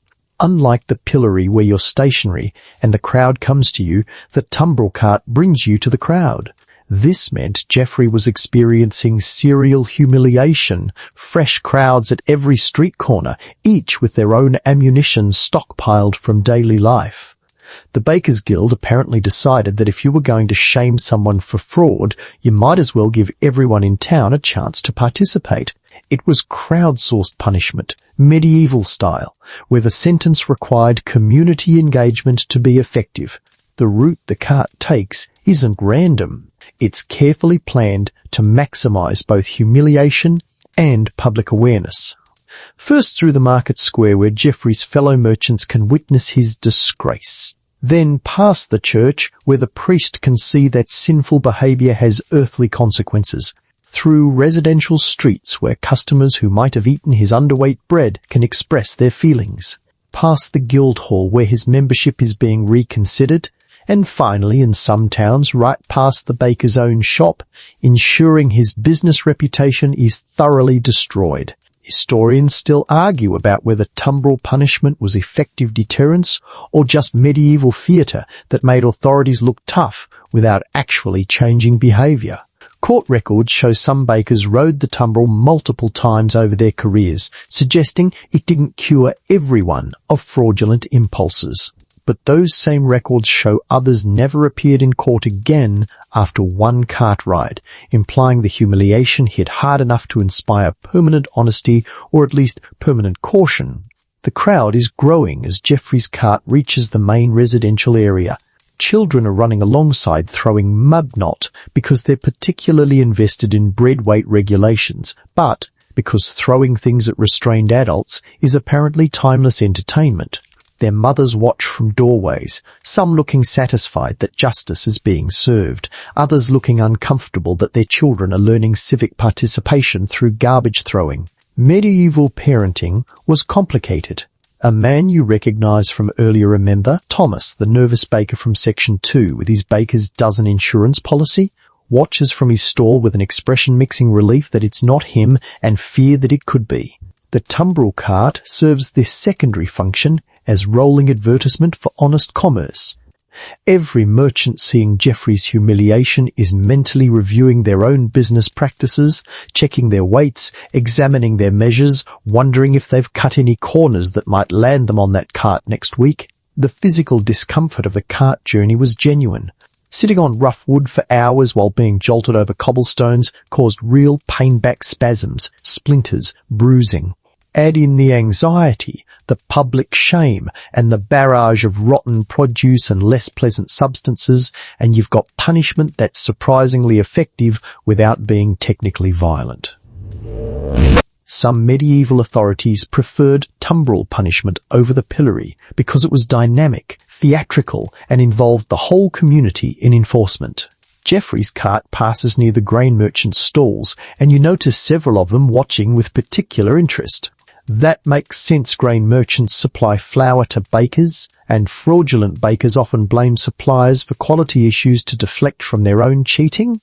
Those grain merchants are probably mentally reviewing their contracts with Geoffrey's bakery, considering whether they want to continue supplying someone whose reputation now includes the phrase tumbrel cart rider. The punishment is approaching its conclusion. The cart makes one final circuit through the market square because apparently one pass wasn't humiliating enough before stopping in front of the guild hall where Geoffrey will dismount, covered in filth and shame, to face the guild masters who will decide if he keeps his baking license. The crowd disperses, satisfied that justice was served, civic order maintained, and their afternoon entertainment quota met. The oxen look tired. Geoffrey looks broken. And somewhere in his bakery, an apprentice is probably panicking about whether he still has a job tomorrow, because the master's business is now synonymous with fraud, vegetables, and that one really unfortunate fish incident that everyone will be talking about for months. The smell hits you before you even reach the meat section of the market, a combination of blood, entrails, sawdust, and something that might be spoiled offal fermenting in the summer heat. Welcome to the butchers' and fishmongers' quarter, where the regulations aren't just about honest weights and fair prices. Here, the rules are about keeping people alive, because unlike underweight bread or watered-down ale, bad meat can kill you within days, and medieval authorities knew it. Butchers and fishmongers operated under the strictest hygiene codes in the entire market system, and for good reason. A loaf of bread that's slightly stale won't poison you. Ale that's gone a bit flat tastes unpleasant but probably won't cause permanent damage. But meat that started decomposing? Fish that's been sitting in the sun too long? That's dysentery, food poisoning and potentially death waiting to happen. One rotten carcass sold to multiple customers could sicken an entire neighborhood, and in crowded medieval towns where sanitation was already questionable, disease spread like gossip at a village well. You're watching a butcher named Simon prepare his morning display, and the first thing you notice is how obsessively clean his stall is. The cutting surface has been scrubbed with sand and vinegar. The sawdust on the ground is. Fresh will change it multiple times today to absorb blood and prevent slipping. His knives gleam in the morning light because dull, dirty knives were evidence of either laziness or deliberately hiding poor quality meat. This isn't Simon being fastidious. This is Simon avoiding the kind of punishment that makes the tumbrel cart look like a pleasant afternoon stroll. Town regulations governing meat sales were staggeringly detailed. Butchers couldn't slaughter animals within town. Limits the blood, waste, and noise had to happen outside residential areas. They couldn't sell meat more than 2 days old in summer, maybe 3 in winter if it was properly stored. They had to display whole carcasses or major cuts so customers could see the qualitino hiding rotten bits inside sausages or pies where nobody would notice until too late. Some towns required butchers to slaughter animals in designated public slaughterhouses, where officials could inspect both the living animal and the resulting meat for disease. The fishmongers had it even worse because fish spoils faster than anything else you can legally sell. A fish caught yesterday morning is questionable by tomorrow afternoon, and by the third day it's actively dangerous. Medieval authorities knew this, so fish sellers faced regulations that sound almost modern in their concern for food safety. Fresh fish had to be sold within 24 hours during warm months. Salted or smoked fish had different rules since preservation changed the spoilage timeline, and selling fish you knew was rotten? That could get you permanently banned from the trade, fined into poverty, and in extreme cases, force-fed your own product as punishment. Yes, that last one is real. Court records from several English towns mention fish sellers being compelled to eat their own spoiled fish as both punishment and proof of guilt. Historians still argue whether this was actually carried out or just a threatening detail included in legal documents to scare people into compliance, but the fact that it appears in multiple independent sources suggests at least some unfortunate fishmongers learned firsthand what their rotten merchandise tasted like. You move closer to Simon's stall and notice he's arranging cuts of pork with careful attention to displaying them in the shade. Sun and meat are enemies in medieval commerce, and Simon knows that meat left in direct sunlight for even an hour can start spoiling in ways that inspection will catch. He's also placed his best cuts at eye level, the fresher pieces where customers see them first, while the older stock still legally saleable but approaching the deadline zits lower where only deliberate shoppers will notice it. A meat inspector appears, because of course there are dedicated meat inspectors in addition to general market officials. This one is a grizzled veteran named Hugh, who's been examining carcasses since before Simon was born. Hugh doesn't ask permission. He just starts prodding meat, smelling it, checking the colour and texture with the practiced efficiency of someone who's seen every meat fraud trick ever invented. He presses a thumb into a piece of beef, watching how quickly the indent recovers. Fresh meat springs back. Meat that's starting to spoil stays dimpled. Basic science that medieval butchers understood through experience, even if they couldn't explain the cellular biology behind it. Hugh moves to the fish stalls next door, where the regulations are even more paranoid. The fishmongers keep their stock on beds of ice when they can afford it, or in cool water tanks when ice is unavailable or prohibitively expensive. Some keep live fish in barrels, selling them swimming because nobody can argue a fish is rotten when you can see it breathing.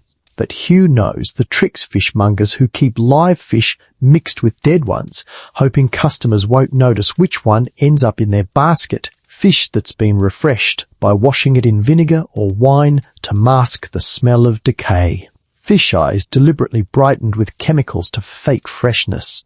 He finds a violation almost immediately, a cod that's borderline questionable, its eyes slightly cloudy, its smell not quite right. The fishmonger, a woman named Eleanor, who should know better, argues, "It's perfectly fine, just caught at dawn yesterday, stored properly all night." Hugh is unmoved. He confiscates the fish, issues a warning, and tells Eleanor that if he catches her selling marginal stock again, she'll be facing fines that'll put her out of business. Eleanor accepts this with better grace than you'd expect, probably because she knows Hugh just saved her from potentially killing a customer and facing much worse punishment. The penalties for selling bad meat escalated terrifyingly fast because the consequences were so serious. First offence, confiscation and fines. Second offence, temporary market ban and possible pillory time. Third offence, permanent ban from the trade, your stock burned publicly, and potential criminal charges if anyone actually got sick from your products. Some towns kept registers of butchers and fishmongers who'd been caught selling rotten goods, a medieval blacklist that followed you if you tried to set up shop in a different market. Medieval people understood the connection between spoiled food and illness, even if they didn't know about bacteria or understand the mechanisms of food poisoning. They knew that meat that smelled wrong made people violently ill. They knew that fish with cloudy eyes or slimy skin caused vomiting and worse. They knew that pork from diseased pigs could kill you. This empirical knowledge drove the strict regulations, making meat and fish trades the most heavily policed sectors of the entire market system. Simon passes Hugh's inspection with flying colour shies. Meat is fresh, properly displayed, and shows no signs of spoilage. Hugh nods approval and moves on to the next stall, where he'll probably find something questionable because perfect compliance was rare and inspectors had quotas to meet, official or otherwise. Simon relaxes fractionally, knowing he's safe for today, but also knowing that tomorrow brings new meat, new risks, and another potential visit from Hugh's experienced nose and probing fingers. The smell of blood and sawdust follows you as you drift away from the meat quarter, and you're genuinely grateful for medieval hygiene paranoia. Sometimes strict regulations exist not because authorities enjoy bureaucracy, but because the alternative is neighborhoods full of people dying from preventable food poisoning. Medieval market rules were many things oppressive, inconsistent, sometimes corrupt, but within the meat section they were absolutely necessary. The wine merchant's stall sits in a quieter corner of the market, away from the noise and chaos of the main square, which should be your first clue that something shady might be happening here. Wine in medieval England is expensive, imported from France, Spain or the Mediterranean, transported in barrels that leak and spoil, taxed at every border crossing. A single gallon might cost as much as a labourer earns in a week, making it a luxury product for anyone who isn't wealthy. Which also makes it a prime target for fraud, specifically the kind of fraud involving water, creative ratios, and tavern keepers who think their customers are too drunk to notice. You're watching a tavern keeper named Robert pour wine from a large barrel into smaller containers for sale. The wine looks fine deep red, reasonably clear, no obvious signs of tampering. But appearances are deceiving because Robert is one of those entrepreneurs who believes that wine is really just a suggestion, and that suggestion can be improved with generous additions of the local water supply. He's been doing this for months, carefully watering down each barrel to stretch his stock, increase his profits, and theoretically avoid detection by customers who won't know the difference between Bordeaux and bathwater anyway. He's about to learn that medieval wine inspectors absolutely know the difference. Wine regulations were obsessively specific because wine fraud was both common and economically significant. Tavern keepers would water down wine to increase volume and profits. They'd mix cheap wine with expensive varieties and sell the blend at premium prices. They'd add spices or honey to mask the taste of wine that had turned to vinegar. They'd serve from mislabeled barrels, claiming Spanish wine was French, or vice versa. And the authorities hated all of it with a passion that makes modern FDA enforcement look casual. The inspection methods for detecting watered wine were surprisingly sophisticated for a society that thought demons caused toothaches. Inspectors would test density by floating objects in the wine. Properly strong wine had different buoyancy than diluted stuff. They'd taste it, obviously, comparing suspicious samples to known standards. They'd smell for off-flavors that suggested spoilage or adulteration.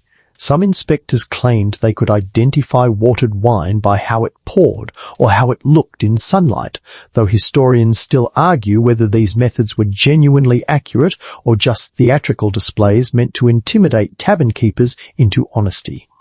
Robert's luck runs out as an official wine inspector, a man named Peter, who takes his job with ecclesiastical seriousness, approaches the stall and requests a sample.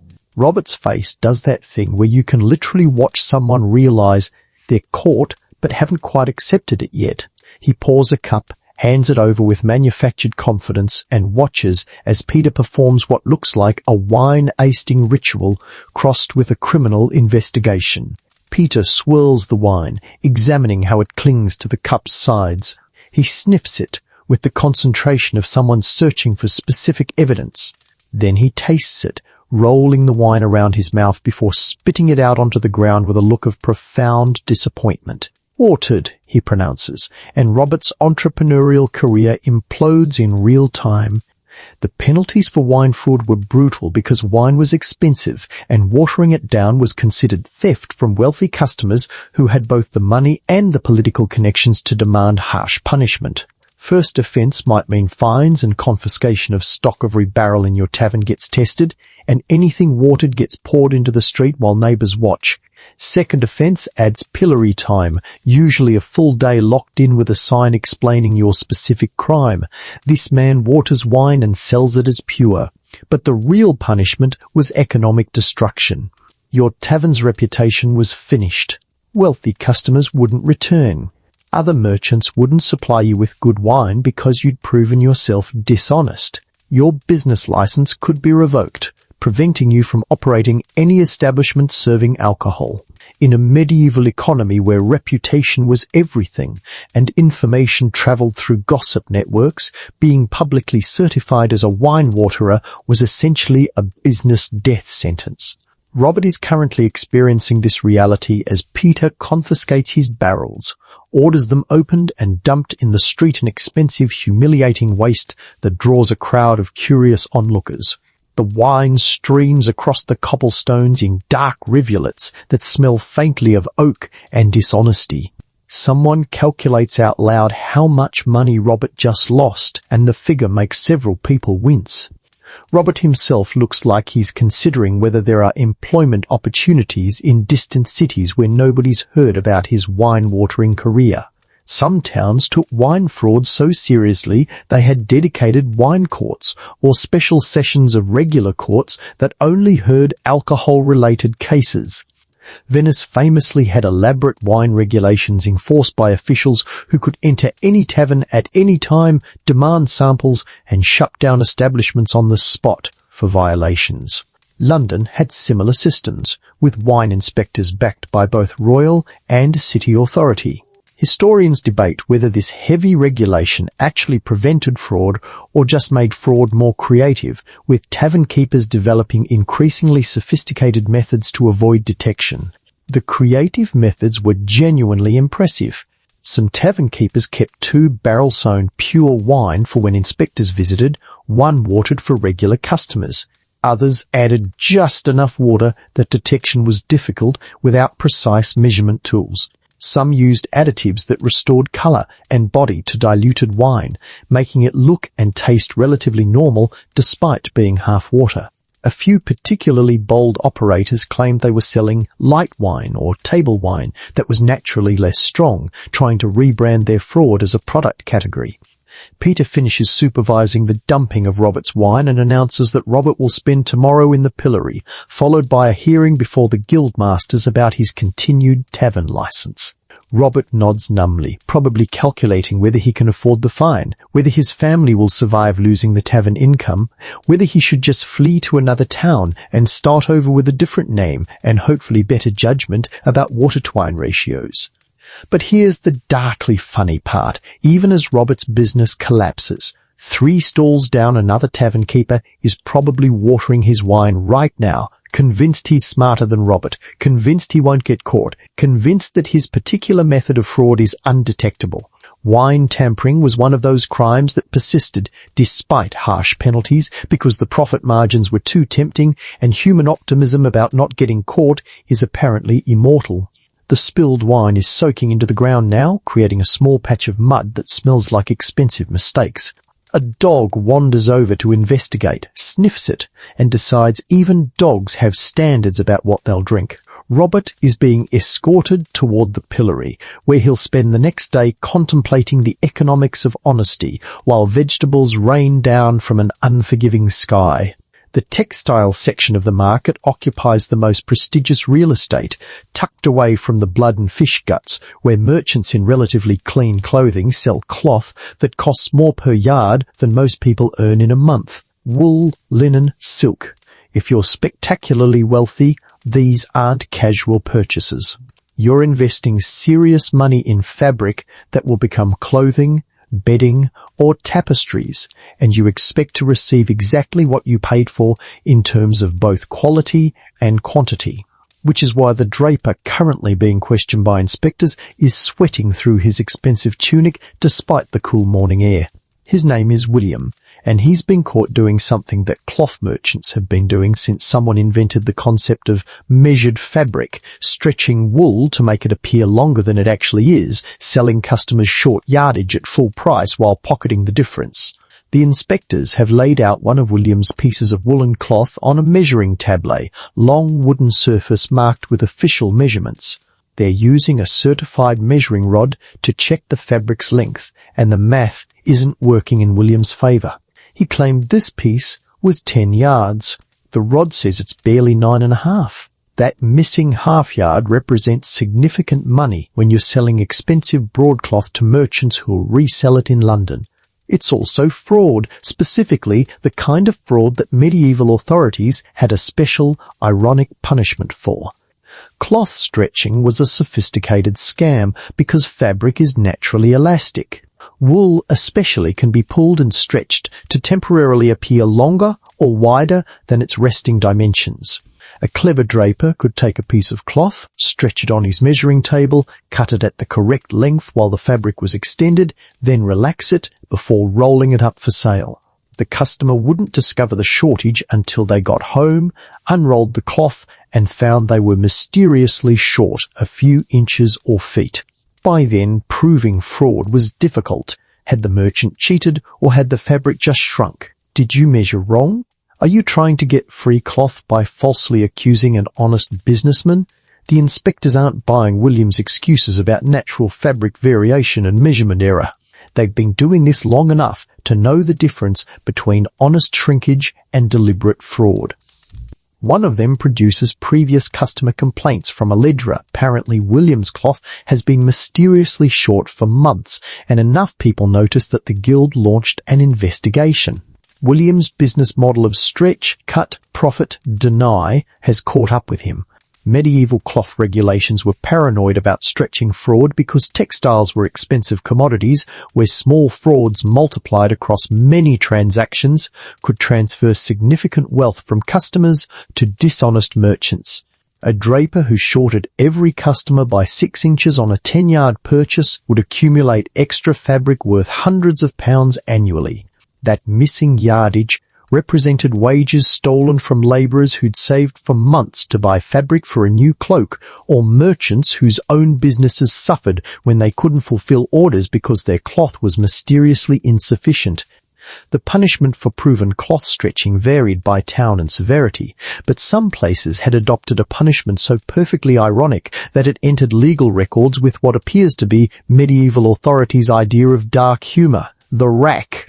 Yes, that rack the torture device involving ropes, pulleys, and gradual stretching of the human body. If you stretched wool to defraud customers, some towns believed you should experience being stretched yourself.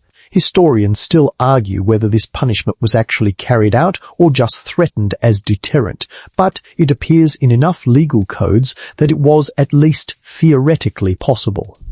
William is currently learning that his immediate future involves neither the rack nor any other creative stretching-based punishment, because English law by the 14th century had mostly abandoned torture for commercial fraud. Instead, he's facing the standard combination of fines, confiscation, and public humiliations, specifically the pillory, with a sign explaining his crime and a piece of his own fraudulently measured cloth draped around his neck. It's not as dramatic as the rack, but it's probably more effective at destroying his business reputation, which in medieval commerce is the real punishment anyway. The cloth trade had developed elaborate safeguards against stretching fraud. Fabric was supposed to be measured on official tables maintained by the guild or town authorities.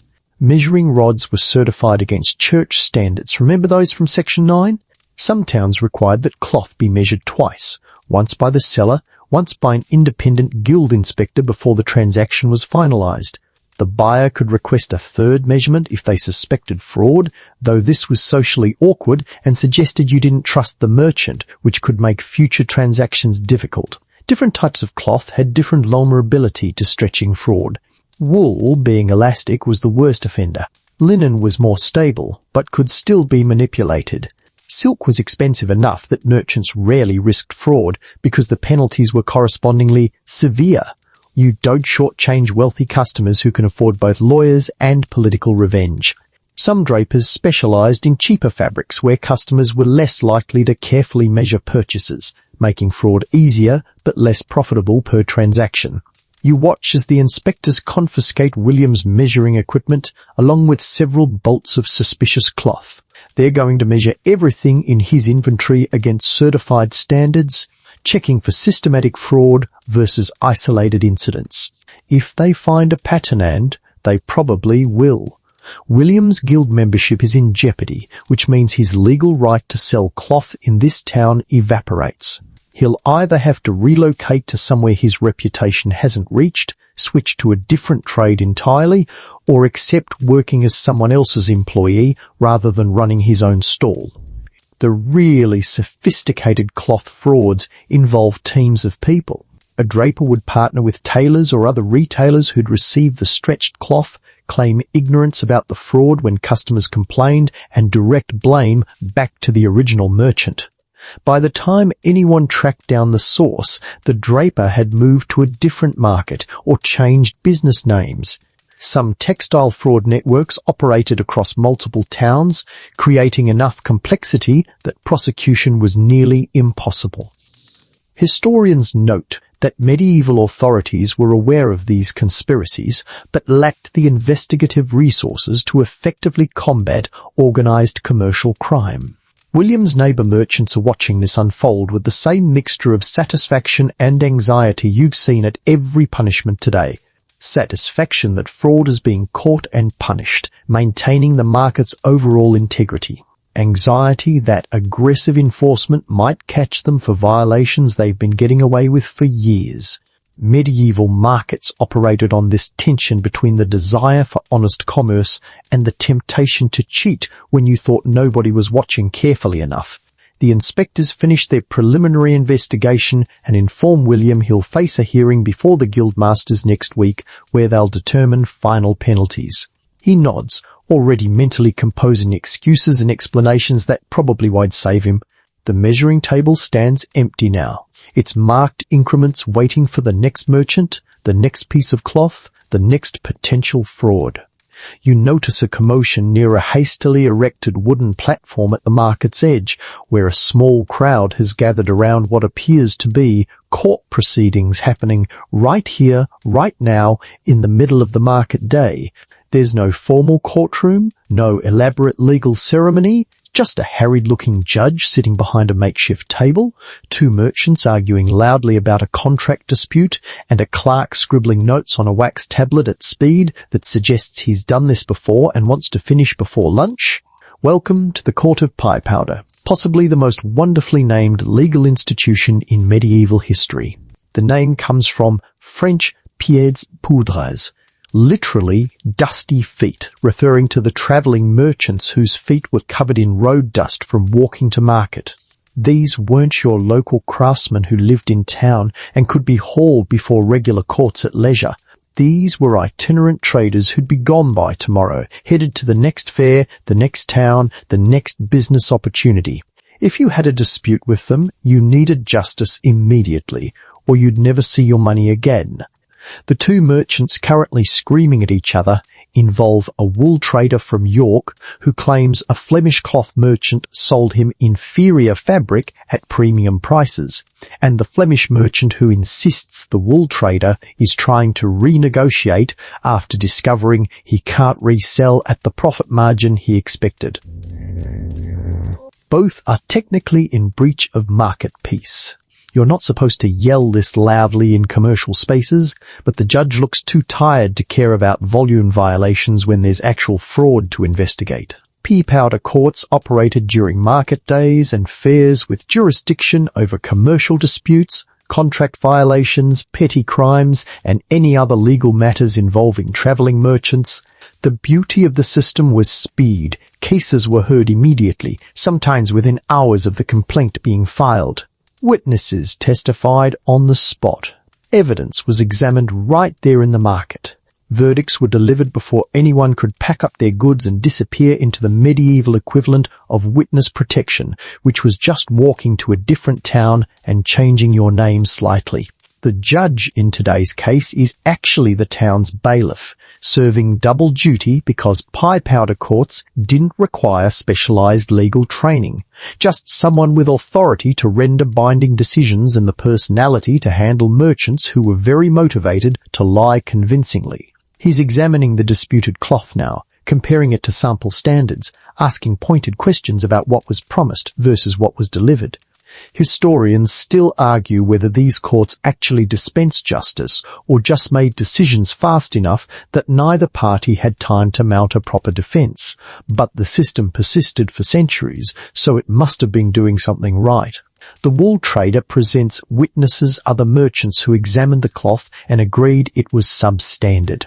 The Flemish merchant counters that the wool trader knew exactly what he was buying and is now suffering buyer's remorse. It's medieval Hesed Chesed, except both parties are sweating because the verdict could come down any minute and there's no appeal process, no higher court to petition, no legal maneuvering to delay judgment. The pie powder court was final, immediate, and absolutely binding within its jurisdiction. Punishments from pie powder courts had to be swift and enforceable before the convicted party could flee. Fines were collected immediately, no payment plans, no installments, just pay right now or face confiscation of your goods and possible imprisonment until you produce the money. Confiscated merchandise was sold on the spot to satisfy judgments. Merchants found guilty of fraud might be banned from the fair immediately, their stalls shut down, their goods seized. Some really egregious cases resulted in pillory time right there in the market, ensuring punishment happened before the criminal could escape. The judge listens to both sides, examines the evidence with the careful attention of someone who knows his decision will be scrutinized by every merchant watching, and then delivers his verdict with the casual authority of a man who's done this 3 times already today, and it's barely noon. The Flemish merchant is guilty of misrepresenting goods. The wool trader gets a partial refund. Both parties pay court costs. The whole proceeding took maybe 40 minutes from complaint to resolution, which in modern legal terms is basically teleportation. What made pie powder courts genuinely fascinating was their international jurisdiction. At major fairs, you had merchants from multiple countries, speaking different languages, operating under different legal traditions. The pie powder court had to navigate all of this while delivering justice fast enough that nobody could flee, but fairly enough that merchants would keep coming to future fairs. Some courts employed translators. Others developed simplified procedures that worked across cultural boundaries. A few judges became famous for their ability to sniff out fraud regardless of the fraudster's nationality or linguistic creativity. The Flemish merchant counts out coins for the refund with the reluctant precision of someone parting with money he'd already mentally spent. The wool trader accepts the payment, still grumbling that the judgment didn't go far enough, but clearly relieved he got anything at all. Both men sign or mark the court record. Literacy was optional, a mark witnessed by the clerk was legally binding, and the case is closed. The crowd disperses, already gossiping about the verdict and what it means for future transactions with Flemish cloth merchants. Pea powder courts had existed since at least the 12th century and persisted in some English market towns into the 19th century, which suggests they filled a genuine need in commercial society. Regular courts were slow, expensive, and required both parties to be present for extended periods. That didn't work for travelling merchants whose entire business model involved rapid movement between markets. The pie powder court offered rough justice, not perfect, probably not always fair, but fast and enforceable, which was better than nothing. The judge is already hearing the next case, something involving disputed weights and a very angry spice merchant. The clerk continues his furious scribbling, creating records that will survive in town archives for historians to puzzle over centuries later. And somewhere in the market, a merchant who witnessed today's proceedings is mentally reviewing his own business practices, calculating whether any of his transactions might land him in front of that wooden table tomorrow, facing justice delivered at the speed of dusty feet.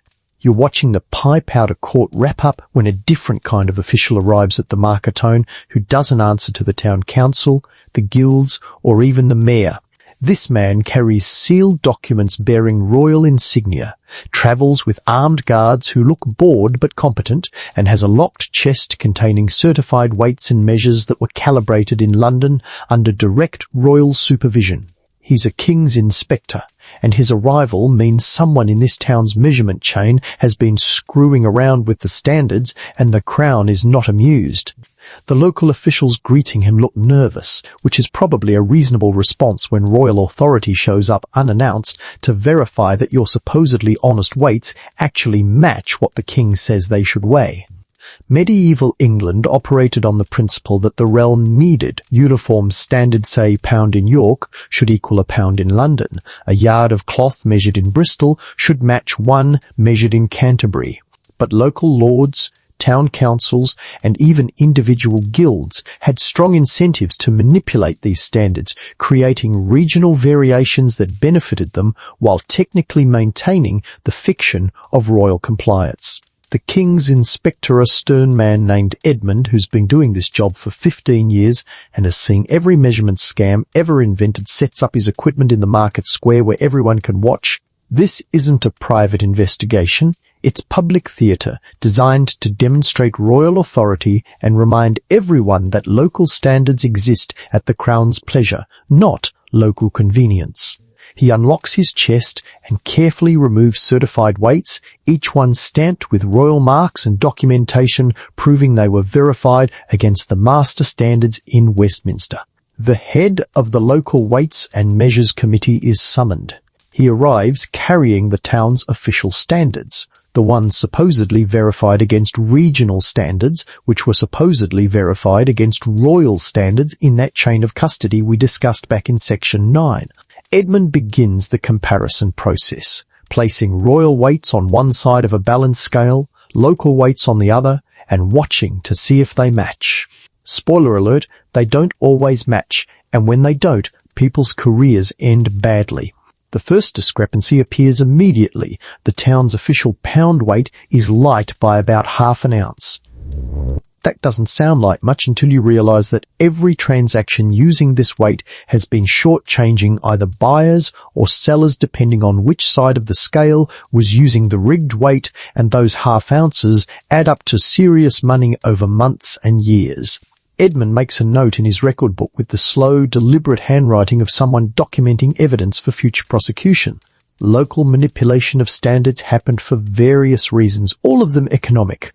A town that made its pound weight slightly light could collect more grain in taxative. Farmers owed 1 pound of wheat per acre, but the town's pound weighed less than the royal standard. Farmers were actually paying more than legally required.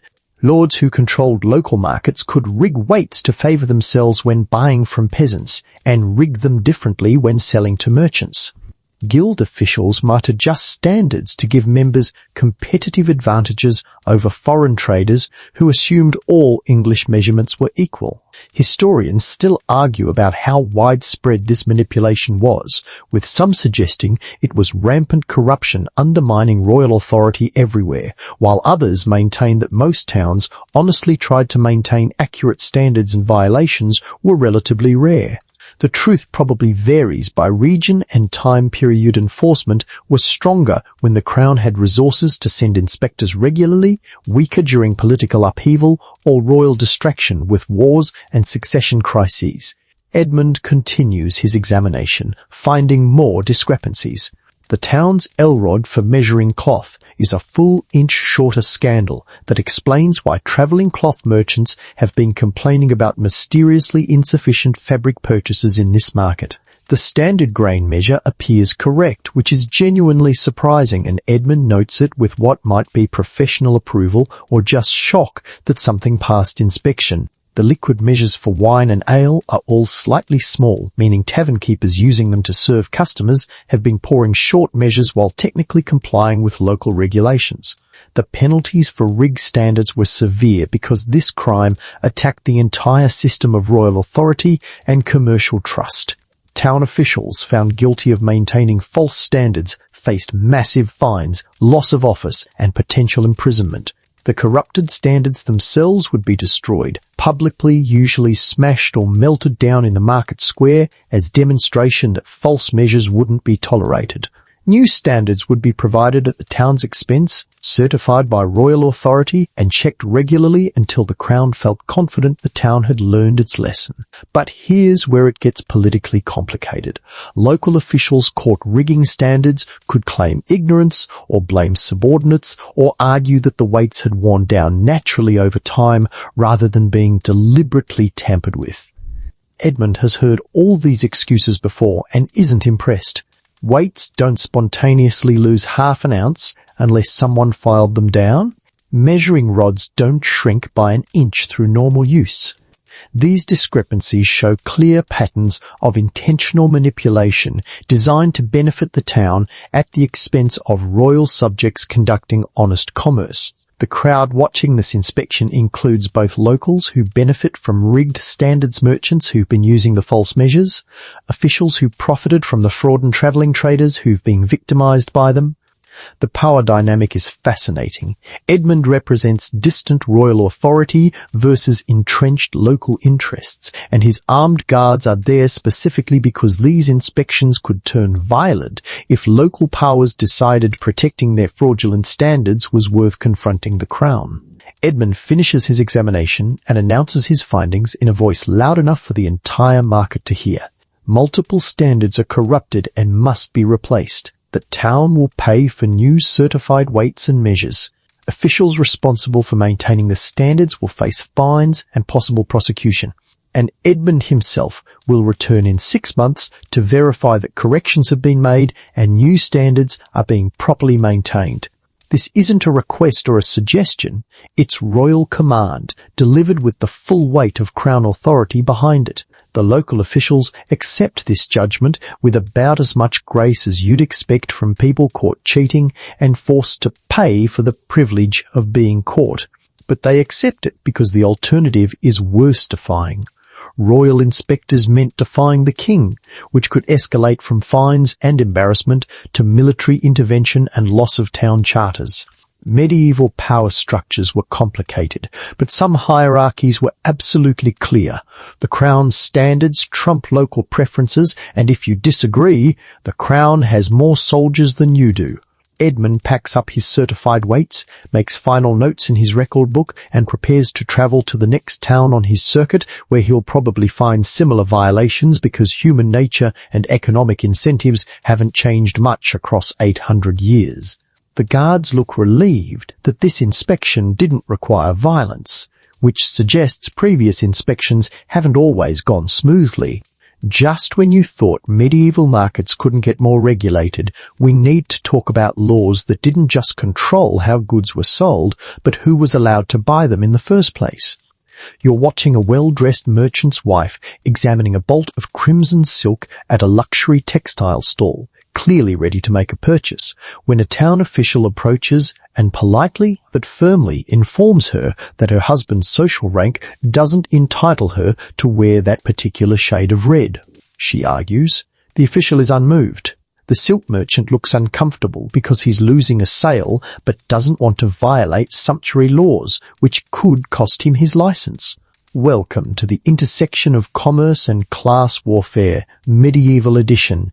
Sumptuary laws were regulations dictating what people of different social ranks could wear, eat and display based on their position in the rigidly stratified medieval hierarchy. Nobles could wear silk and fur. Wealthy merchants could wear good wool and limited fancy trim. Craftsmen and labourers got basic fabrics in restricted colours. Peasants got whatever was left after everyone else claimed their entitlements. These weren't suggestions or fashion guidelines, they were actual laws with actual penalties enforced by actual officials who apparently had nothing better to do than police people's wardrobes. The logic behind sumptuary laws made perfect medieval sense, even though it sounds insane to modern ears. Society was supposed to be hierarchical, with everyone in their proper place. God ordained some people to rule and others to work, and clothing should reflect these divinely appointed positions. When a wealthy merchant's wife dressed in silks and furs appropriate to nobility, she was visually lying about her social status, confusing the natural order, and generally being uppity in ways that made aristocrats nervous about their exclusive claim to luxury goods. But sumptuary laws also had economic motivations. English kings periodically tried to restrict consumption of foreign luxuries. Italian silks, Flemish lace, French wine-stow, keep English money in England and support domestic industries. They'd decree that only people above certain rank could buy imports, hoping to redirect spending toward English wool and local products. Historians still argue whether these laws actually affected trade patterns or just created black markets where prohibited goods sold at premium prices to people willing to risk prosecution for fashion. The merchant's wife is still arguing, pulling out documentation, proving her husband is a guildmaster, which should entitle her to certain clothing privileges. The official examines the papers with the enthusiasm of someone who's done this argument 12 times today and expects to do it 12 more times before evening. He explains with exaggerated patience that guildmaster status allows fine wool and moderate decoration but not crimson silk, which is reserved for nobility and high church officials. She can have the silk in blue or green. She cannot have it in red. Those are the rules. He didn't make them. He just enforces them and wishes people would check the posted regulations before trying to buy prohibited items. Sumptuary laws created bizarre marketplace situations where merchants had to navigate both quality regulations and social rank restrictions simultaneously. A silk merchant couldn't just sell to anyone with money. He had to verify the buyer's social status first or risk prosecution for enabling class fraud. Some merchants kept copies of sumptuary regulations at their stalls, ready to show customers why they couldn't sell certain goods to certain people. Others developed expertise in acceptable alternatives. You can't have crimson silk, madam, but this burgundy wool with gold thread trim is perfectly legal for your rank and honestly looks better anyway. The specific restrictions varied by time and place, changing as kings issued new proclamations and town councils added local variations. A 1363 English sumptuary law decreed that servants and labourers couldn't wear cloth costing more than 2 shillings per yard, couldn't use certain types of buttons, and definitely couldn't wear fur trim, regardless of how cold winter got. Merchants and craftsmen had slightly higher limits, but still couldn't access the really good stuff. Knights and esquires could wear some luxuries, but not others. Only nobility could go wild with silk, jewels, and elaborate embroidery without legal consequences. Enforcement was spotty because policing everyone's wardrobes required resources most towns didn't have. Officials would occasionally crack down, especially when someone was being particularly blatant about violating class restrictions, but day-to-day enforcement was impossible. This created a game where people pushed boundaries, wore prohibited items in contexts where they thought they'd get away with it, and generally ignored sumptuary laws until someone important noticed and complained. The merchant's wife finally gives up on the crimson silk, accepts a compromise of burgundy wool that's technically legal for her status, and departs with the expression of someone who will definitely be wearing whatever she wants once she's in a different town where officials don't know her husband's precise guild rank. The silk merchant looks relieved to avoid prosecution, even though he just lost a more profitable sale. The official makes a note in his record book and moves on to inspect a hat maker who's allegedly been selling fur-trimmed caps to customers who shouldn't be able to afford fur. The black market in prohibited clothing items was substantial enough that it appears in court records, literary sources, and sermons condemning people's vanity and social climbing through fashion fraud. People would buy illegal items through intermediaries, claim they were gifts from noble relatives, or argue that the garment was old and made before current sumptuary laws took effect. Some hired professional wardrobers who understood the complex regulations and could help assemble legally permissible ensembles that still looked impressively expensive. Certain items carried such strong class associations that wearing them wrong could get you attacked in the streets, not by officials, but by people who took social hierarchy personally. Ermine fur was so exclusively noble that a commoner wearing it risked both legal prosecution and physical assault from offended aristocrats. Certain shades of purple were reserved for royalty through both sumptuary law and the expense of the dye itself. Purple fabric cost more than most people earned in a year, creating a natural barrier that sumptuary laws just formalized. The economic impact of sumptuary laws on markets is still debated by historians. Some argue they artificially restricted trade, preventing merchants from selling to willing buyers and limiting market growth. Others suggest they were so poorly enforced that they barely mattered economically, functioning more as aspirational statements about proper social order than actual trade barriers. A few scholars note that sumptuary laws might have protected domestic industries by restricting imports, though whether this helped or hurt the overall economy depends on complicated factors that medieval people probably didn't fully understand themselves. You drift past the hat maker's stall where the investigation is ongoing. Apparently he's been selling beaver fur hats to people whose station entitles them to wool felt at best. The official is confiscating several hats, while the merchant protests that he asked about his customer's social rank and they lied to him, which might be true but doesn't actually excuse the violation. Somewhere in this marketplace, someone is wearing silk they're not entitled to, eating food reserved for higher ranks, and generally committing fashion crimes that medieval authorities believed threatened the entire social order. The sun is starting its slow descent toward the horizon, and you notice something interesting happening in the market. Merchants are packing up with urgency that seems disproportionate to the actual time. It's only mid-afternoon, still plenty of daylight left, but stalls are being dismantled, goods are being loaded onto carts, and the entire market is preparing to shut down hours before sunset.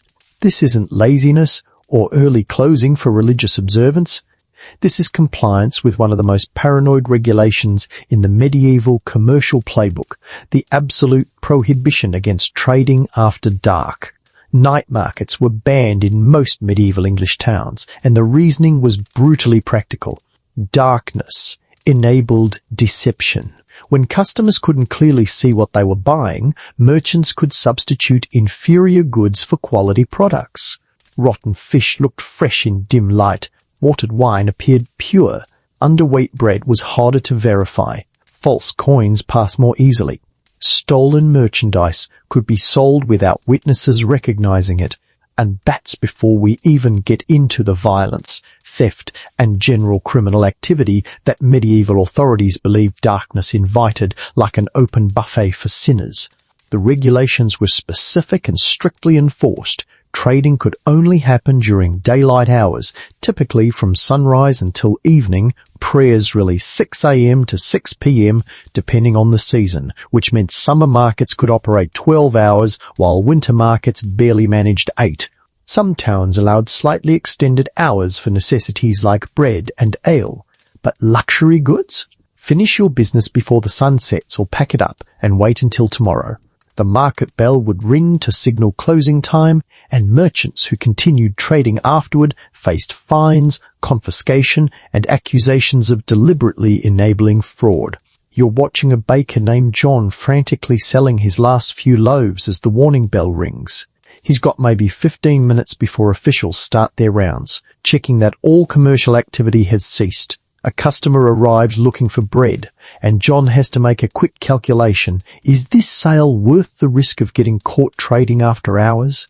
He decides yes, quickly exchanges bread for coins, and immediately starts dismantling his stall with the practiced efficiency of someone who's cutting it close and knows it. The enforcement of night trading bans involve market officials making rounds after the closing bell, looking for anyone still conducting business. They'd check for open stalls, people exchanging goods for money, merchants loitering near their packed-up equipment in ways that suggested they were waiting for darkness to resume sales. The penalties started with warnings and escalated to fines, confiscation of goods, and temporary market bans for repeat offenders. Some towns employed night watchmen whose job included preventing after-hours trading along with their usual duties of catching criminals and yelling about fire hazards. But here's where human nature collides with regulation. People wanted to trade at night. Labourers who worked all day couldn't shop during official market hours. Travellers arriving after dark needed food and lodging. Merchants with perishable goods wanted to sell remaining stock rather than watch it spoil overnight. And some transactions were just more convenient in darkness, legitimate ones involving night shift workers, and less legitimate ones involving goods that shouldn't be traded at all. This created a robust underground economy of night trading that authorities knew existed but struggled to eliminate. The unofficial night markets operated in alleys, in private homes, in taverns that technically weren't markets, but somehow involved a lot of goods changing hands. Bakers would leave free samples by their back doors that customers could purchase through open windows. Alewives would serve friends who happened to pay for the privilege. Fish merchants would store unsold stock in publicly accessible locations where it might mysteriously disappear in exchange for coins left in agreed-upon hiding spots. None of this was technically trading since there were no open stalls and no formal commercial transactions, so it occupied a legal grey area that officials found frustrating but difficult to prosecute. Historians still argue about how much night trading actually happened, with some suggesting it was rare and harshly punished, while others point to enough prosecutions in court records to indicate widespread violation of the rules. The truth probably varied by town, season, and how seriously local officials took enforcement. A town with vigilant night watchmen and strict magistrates might successfully suppress after-hours commerce. A town where officials were corrupt, overworked, or simply didn't care might have thriving night markets that everyone pretended didn't exist. The practical reasons for banning night trading went beyond fraud prevention. Fire was a constant terror in medieval towns where buildings were wooden and lighting involved open flames. A market full of lanterns, torches, and braziers for warmth created fire hazards that could destroy entire neighbourhoods. Crowds in darkness made perfect conditions for pickpockets, muggers, and general criminal activity that was hard to witness and harder to prosecute. And darkness complicated the guild inspector's job show. Could you verify meat quality or cloth measurements by firelight? Better to just ban the whole thing and force everyone to trade when the sun could serve as free, relatively reliable illumination. You notice one merchanta fish seller named Agnes who's still openly displaying her stock even though the closing bell rang 5 minutes ago. This is either remarkable boldness or remarkable stupidity, and a market official heading her direction suggests it's the latter. Agnes sees him coming and starts a frantic packing operation, throwing fish into baskets with more speed than care.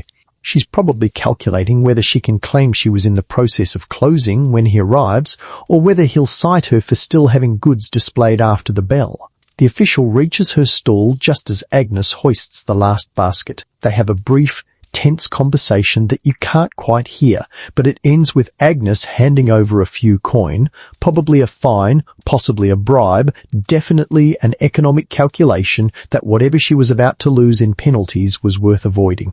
The official makes a note in his ledger and continues his rounds, checking other stalls for compliance, while Agnes disappears into the gathering dusk with suspicious speed. Certain exceptions tonight, trading bans existed for genuine emergencies. If someone was sick and needed medicine, apothecaries could sometimes trade after hours. If a traveller arrived genuinely desperate for food and lodging, innkeepers had some flexibility. If a birth was happening and required supplies, midwives could purchase necessities. But these exceptions were supposed to be rare and documented. You couldn't just claim emergency every night to justify after-hours commerce. Officials kept records of exception claims and got suspicious if the same merchants faced emergencies weekly. The market is nearly empty now, the last merchants loading carts, sweeping areas clean, securing equipment that'll stay overnight. In a few hours, this square will be dark and quiet, patrolled by watchmen who'll challenge anyone loitering with commercial intent. And tomorrow morning, when the sun rises and the market bell rings again, everything starts over the same merchants, the same customers, the same intricate dance of regulated commerce, conducted exclusively in God's good daylight, where fraud is supposedly harder and honesty is theoretically easier.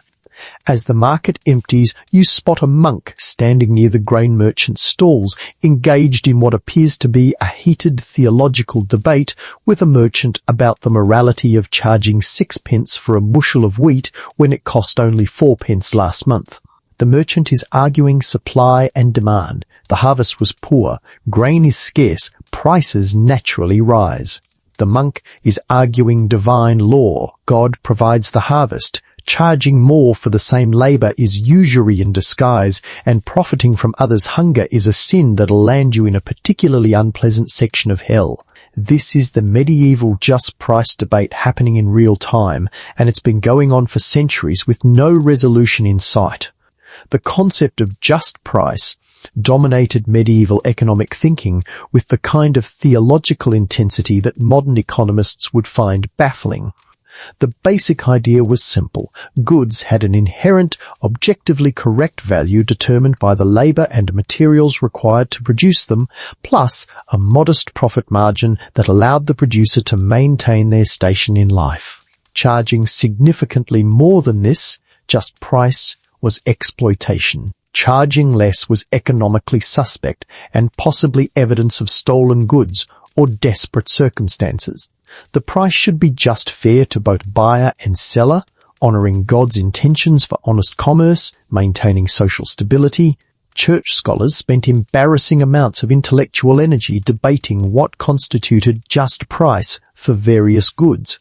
St. Thomas Aquinas wrote extensively about it, arguing that sellers were morally obligated to reveal defects in their goods and couldn't exploit ignorant buyers. Other theologians debated whether scarcity justified higher prices.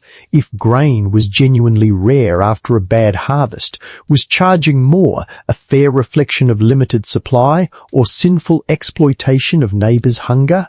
The debates got incredibly detailed, discussing scenarios like whether you could charge more for bread baked today versus bread baked 3 days ago, since fresh bread involved more recent labour. The merchant in front of you is making the practical argument that medieval people actually understood supply and demand perfectly well, regardless of what theologians said should happen. When grain was plentiful, prices fell because sellers competed for customers. When grain was scarce, prices rose because customers competed for limited stock. This wasn't exploitation, it was economic reality. If you forced prices to stay fixed during scarcity, merchants would simply stop selling, hoard their goods, or redirect them to markets without price controls. Artificial price fixing created shortages and black markets, not fairness. The monk counters with the theological argument that market forces reflect human sin, not divine order. God intends for people to share resources fairly, not compete for profit. When merchants raise prices during scarcity, They're choosing personal gain over community welfare, which is precisely the kind of selfishness that Scripture condemns. The fact that everyone does it doesn't make it morality, just means everyone needs to repent and submit to proper regulation that enforces Christian charity through law, since voluntary virtue apparently isn't working. Medieval authorities tried to square this circle by implementing price controls on essential goods, bread, ale, grain, meat, firewood, while allowing more market flexibility for luxury items nobody needed to survive. The assize of bread we discussed way back in section 2 was essentially a price control mechanism, fixing bread costs based on grain prices through official calculation. Similar systems existed for other necessities, with town councils or guilds setting maximum prices that couldn't legally be exceeded regardless of supply and demand. The enforcement of price controls was predictably messy. Officials would post maximum prices for various goods, usually based on recent market conditions and council deliberations. Merchants who charged more faced fines, confiscation, and the usual array of public punishments. But proving overcharging required knowing both the official price and what merchants were actually charging, which meant constant inspection and a bureaucratic overhead that many towns couldn't sustain. Some merchants simply ignored price controls and hoped they wouldn't get caught. Others found creative workaround, charging legal prices but providing smaller quantities, adding service fees that technically weren't the product price, or bundling expensive items with cheap ones to obscure the actual per-unit cost. Historians absolutely love arguing about whether just price theory represented genuine economic analysis or theological fantasy disconnected from market realities. Some scholars point to functioning price controls in certain medieval towns as evidence the system could work with proper enforcement. Others note that medieval people constantly violated price regulations, suggesting the theory was beautiful but impractical. A few argue that just price wasn't really about fixed pricing, but about preventing extreme exploitation. Merchants could charge reasonable market rates, but not price gouge during emergencies. The debate in front of you is reaching its philosophical conclusion, which is that the merchant and monk fundamentally disagree about whether human nature or divine law should govern commerce. The merchant thinks people naturally seek profit, and regulation should work with this reality rather than against it. The monk thinks people naturally sin, and regulation should force them toward virtue even if they resist. Neither is changing the other's mind, but they're both getting increasingly creative with their metaphors, which is entertaining to watch. Price controls created legitimate economic problems that even medieval authorities recognized. When you fixed bread prices during grain scarcity, bakers couldn't afford to buy expensive wheat and sell cheap bread without losing money. They'd either stop baking, use inferior ingredients, or sell underweight loaves, all violations of other regulations, creating a regulatory catch-22. Some towns tried to solve this by subsidizing bakers during shortages, paying them the difference between cost and legal selling price. This worked until the town treasury ran out of money, at which point the whole system collapsed and people starved anyway. The black markets in price-controlled goods were substantial enough that they appear throughout medieval records and literature. People would buy grain legally at controlled prices, then resell it illegally at market rates to buyers who'd missed the official sales. Merchants would claim goods were different qualities to justify charging more. This isn't regular wheat at the controlled price, this is premium wheat that's exempt from price fixing. Some operated secondary markets in nearby towns without price controls, buying cheap under regulation in one place and selling at true market value elsewhere. Luxury goods without price controls operated on pure market principles, which meant their prices fluctuated wildly based on supply, demand, fashion, and merchant negotiation skills. A bolt of silk might cost radically different amounts at different stalls on the same day, and this was perfectly legal since silk wasn't a necessity covered by just price regulations. This created a two-tier market system, essentials with controlled prices and constant regulatory headaches, and luxuries with free pricing and caveat emptor dynamics. the merchant and monk finally reach an impasse and agree to disagree, which is probably the only resolution this debate has ever had in 800 years of medieval economic theology. The merchant returns to packing his grain cart, muttering about impractical monks who've never run a business. The monk walks away, shaking his head about greedy merchants who've forgotten their souls matter more than their profits. And you're left wondering whether medieval markets were held together by regulations, despite regulations, or through some complicated combination of both that nobody fully understood then and historians still can't quite pass now. The year is 1349, and everything we've discussed about medieval market regulations, the careful waits, the guild inspections, the price controls, the public punishments is collapsing under the pressure of the single most catastrophic event in European history. The Black Death has just swept through England, killing somewhere between 1/3 and 1/2 of the entire population in about 18 months. And in the wake of this demographic apocalypse, the intricate system of market rules that held medieval commerce together is discovering that it was built for a world that no longer exists. You're standing in a market that looks wrong. Half the stalls are empty because their owners are dead. The Bakers Guild has lost so many members that they can't maintain inspection. Schedules is going to verify bread weights when the inspectors themselves are dying. The price of labour has exploded because workers are suddenly scarce and valuable, which means craftsmen can demand wages that would have been unthinkable 2 years ago.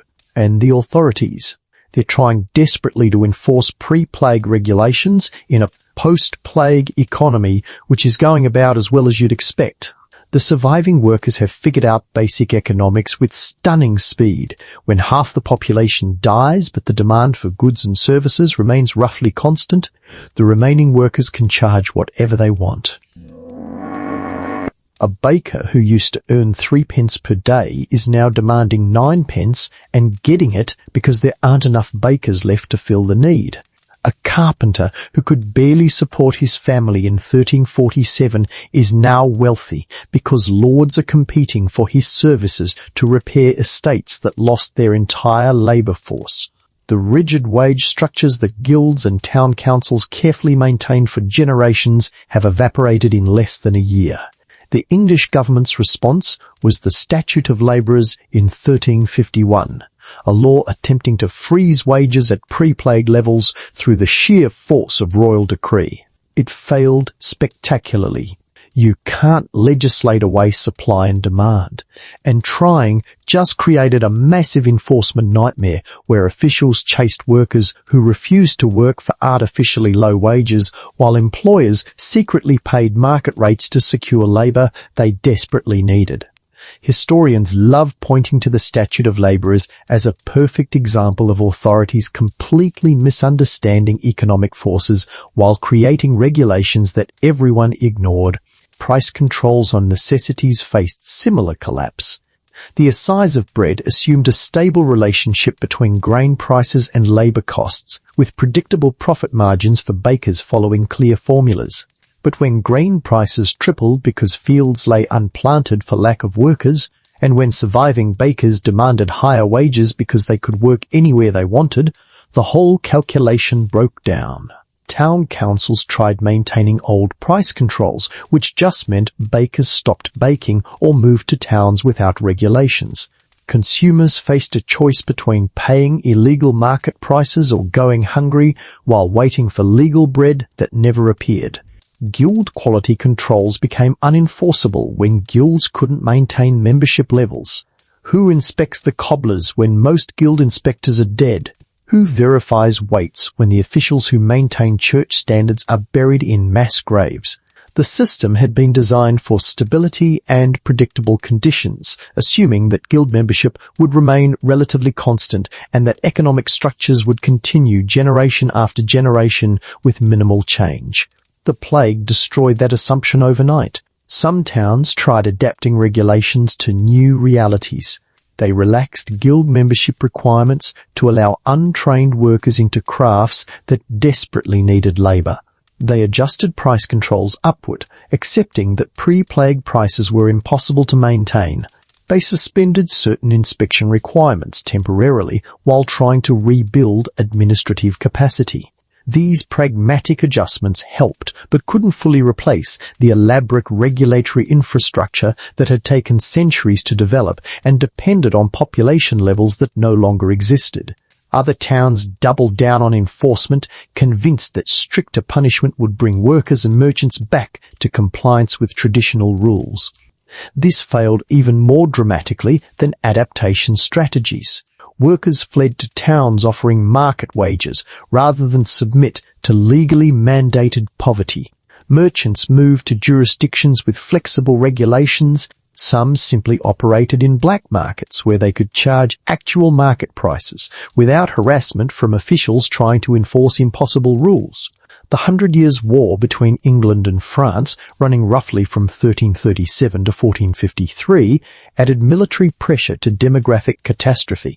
Wars disrupted trade routes, destroyed productive capacity, diverted labour to military service, and generally made stable market regulation impossible. How do you maintain guild standards when guild members are being conscripted? How do you enforce price controls when military requisitions are paying above market rates for supplies? How do you punish forestalling when the king's army is doing exactly that to feed troops? Labour mobility increased dramatically as workers realised they could escape oppressive local regulations by moving to different towns, different lords' estates, different regions entirely. Medieval serfdom and guild restrictions had limited mobility, keeping workers tied to specific places and specific trades. But when labour became scarce and valuable, workers gained leverage to negotiate better terms or simply leave for better opportunities elsewhere. Town councils watched helplessly as their most skilled craftsmen departed for jurisdictions offering higher wages and fewer regulations. The moral economy concept that prices should be just, that profit should be modest, that commerce should serve community welfare was undermined by the harsh reality that survival required pragmatic adaptation to new conditions. When you're facing labour shortages and supply disruptions, philosophical debates about just price become less relevant than basic questions of whether goods are available at all, at any price. The plague hadn't just killed people, it had killed the economic assumptions underlying medieval market regulation. Historians still argue about when exactly the medieval regulatory system transitioned into early modern market capitalism, with some suggesting a gradual evolution and others pointing to specific crisis moments like the Black Death as accelerating change. What's clear is that by 1400, the strict market regulations of 1300 were increasingly unenforceable and recognized as outdated by everyone except the most conservative authorities clinging to traditional systems. But the regulations didn't disappear overnight. They lingered for centuries in modified forms, enforced sporadically, maintained in some places while abandoned in others. Some guilds continued inspecting quality into the 1800s. Some price controls persisted for essential goods well into the early modern period. The pillory remained a punishment option in England until 1837. Medieval market rules had remarkable staying power, even as the economic world they were designed for slowly transformed into something new. You watch as a baker sells bread at triple the pre-plague price, a transaction that would have gotten him pilloried 5 years ago, but now passes without official comment because everyone knows trying to enforce old prices is futile. The system is cracking, slowly but inevitably, under pressures it was never designed to handle. The market is quiet now, fully closed. The last merchants disappeared into their homes or taverns, leaving behind empty stalls and the lingering smells of commerce bread, leather, fish, sawdust, and the indefinable scent of a space where thousands of transactions happen today and will happen again tomorrow. You're standing in the dusk, looking at this medieval marketplace and trying to make sense of the elaborate, paranoid, often contradictory system of rules that governed every aspect of buying and selling in these spaces. The assize of bread with its mathematical precision, demanding that bakers calculate loaf weights to the crumb or face the tumbrel cart. The Alekhina, sitting in puddles of beer wearing leather pants, somehow convinced this was a legitimate quality control method. The forestalling laws that criminalized the basic economic instinct to buy low and sell high. The guild inspectors policing their own colleagues with the zeal of people whose reputations depended on collective quality. The stamps and seals on every legitimate product, turning commerce into a bureaucratic authentication exercise. The master weights locked in churches because only God could be trusted to keep measurements honest. The pillory standing in the market square as perpetual threat and entertainment, where your neighbours would express their commercial disappointment via strategic vegetable deployment. It was chaos, masquerading as order, or maybe order imposed on chaos, depending on your perspective and how charitable you're feeling toward medieval authorities who genuinely believed they could regulate human nature into compliance. The system was simultaneously brilliant and absurd, effective and corrupt, protecting consumers while creating opportunities for new frauds, maintaining standards while crushing innovation, serving the community while empowering petty tyrants to weaponize regulations against personal enemies. And yet somehow it worked. Not perfectly. Not always, not without constant adjustment and enforcement and public punishment and theological debate and royal intervention. But it worked well enough that medieval towns could function as commercial centres, that trade could happen between strangers, that you could buy bread without wondering if it was sawdust, drink ale without immediate poisoning, purchase cloth that wouldn't disintegrate after one washing. The elaborate regulatory structure created just enough trust that markets could exist at all in a world without consumer protection agencies, food safety labs, or standardized manufacturing. The modern descendants of these medieval systems surround you constantly in ways you barely notice. When you check the weight printed on food packaging, that's the echo of the assize of bread. When products carry certification stamps from regulatory agencies, that's the descendant of guild marks pressed into medieval leather and cloth. When health inspectors verify restaurant sanitation, they're the spiritual successors of Hugh, examining Simon's meat for signs of spoilage. When you trust that a gallon actually contains a gallon because government bureaus maintain measurement standards, you're benefiting from the same chain of custody that ran from Westminster to regional centres to church-locked waits in medieval market towns. Even the punishments evolved rather than disappeared. Public humiliation as regulatory tool persists in modern form health inspection scores, posted in restaurant windows, recall notices in newspapers, very public corporate scandals where CEOs face congressional hearings broadcast live. We don't use the pillory anymore, but we've found other ways to publicly shame commercial fraud, to make examples of violators, to harness community judgment as enforcement mechanism. The methods changed, but the underlying logic persists. Transparency and social pressure can regulate behavior more effectively than laws alone.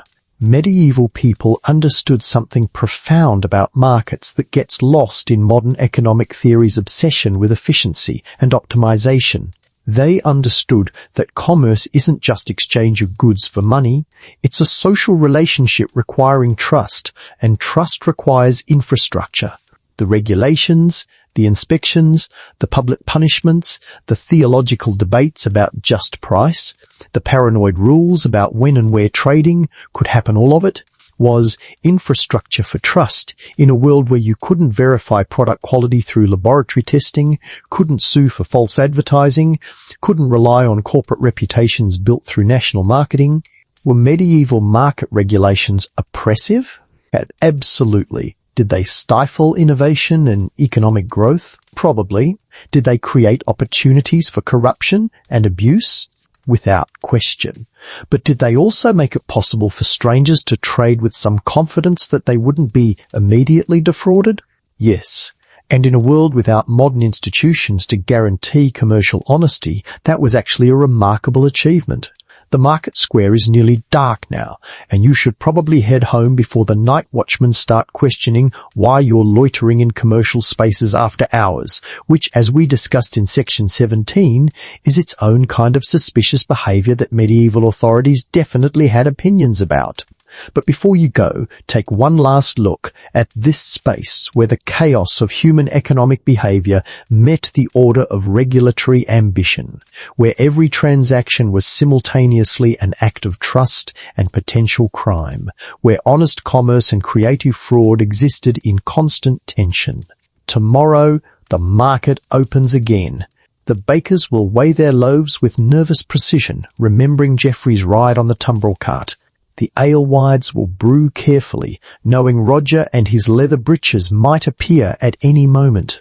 The merchants will check their weights against church standards, display their guild stamps prominently, avoid forestalling temptations, and generally navigate the intricate maze of regulations that make commerce both possible and exhausting.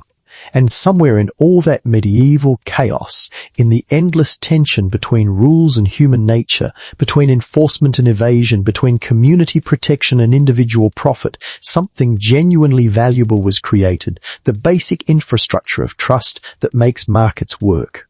We inherited it, modernized it, generally take it for granted, and occasionally forget how much human effort went into building systems that let strangers trade without constant fear of fraud. The market is dark now, quiet, waiting for tomorrow's commerce and tomorrow's dramas. Your feet are tired from walking cobblestones all day. Your mind is full of bakers' dozens and sticky tests and tumbrel carts and guild stamps and all the beautiful absurd complexity of medieval economic regulation. Time to rest. The evening settles over the market square like a heavy blanket, soft and warm and gentle. The stone walls of the guild hall fade into darkness. The pillory becomes just a shape, a shadow. Its capacity for punishment, dormant until morning, brings new violations and new vegetables. The church bells ring one final time, marking the end of day, the beginning of night, the transition from commerce to rest. You're drifting now, thoughts becoming slower, images of the market blurring together bread and ale and stamps and weights, honest merchants and creative frauds, regulations attempting to capture human behaviour in nets of rules and consequences. But it all feels distant now, less immediate, softening into the gentle fog that precedes sleep. Somewhere in the town, bakers sleep dreamlessly, their loaves properly weighted and their consciences clear. Alewives rest with leather breeches drying by the fire, ready for tomorrow's inspections. Guild masters count their fees and plan next week's quality checks. And the market square sits empty and peaceful, holding space for tomorrow's transactions, tomorrow's regulations, tomorrow's eternal dance between order and chaos that somehow, improbably, creates the trust that makes civilization possible. The darkness is complete now. The market is sleeping, and you, having walked through this medieval world of honest weights and creative frauds, of public punishment and private commerce, of elaborate rules attempting to govern the ungovernable complexity of human economic life, you're sleeping too. Sweet dreams of markets past, of regulations enforced and evaded, of the long, complicated history that gave us the consumer protections we barely notice but absolutely depend on. Medieval market rules were many things strict, paranoid, sometimes brutal, occasionally corrupt, but they were also the foundation of trust, built stone by careful stone, regulation by complex regulation, into systems that still shelter us today. Rest now. The market will be there tomorrow, has been there for centuries, will probably persist in some form for centuries more. But tonight, in this gentle darkness, just rest.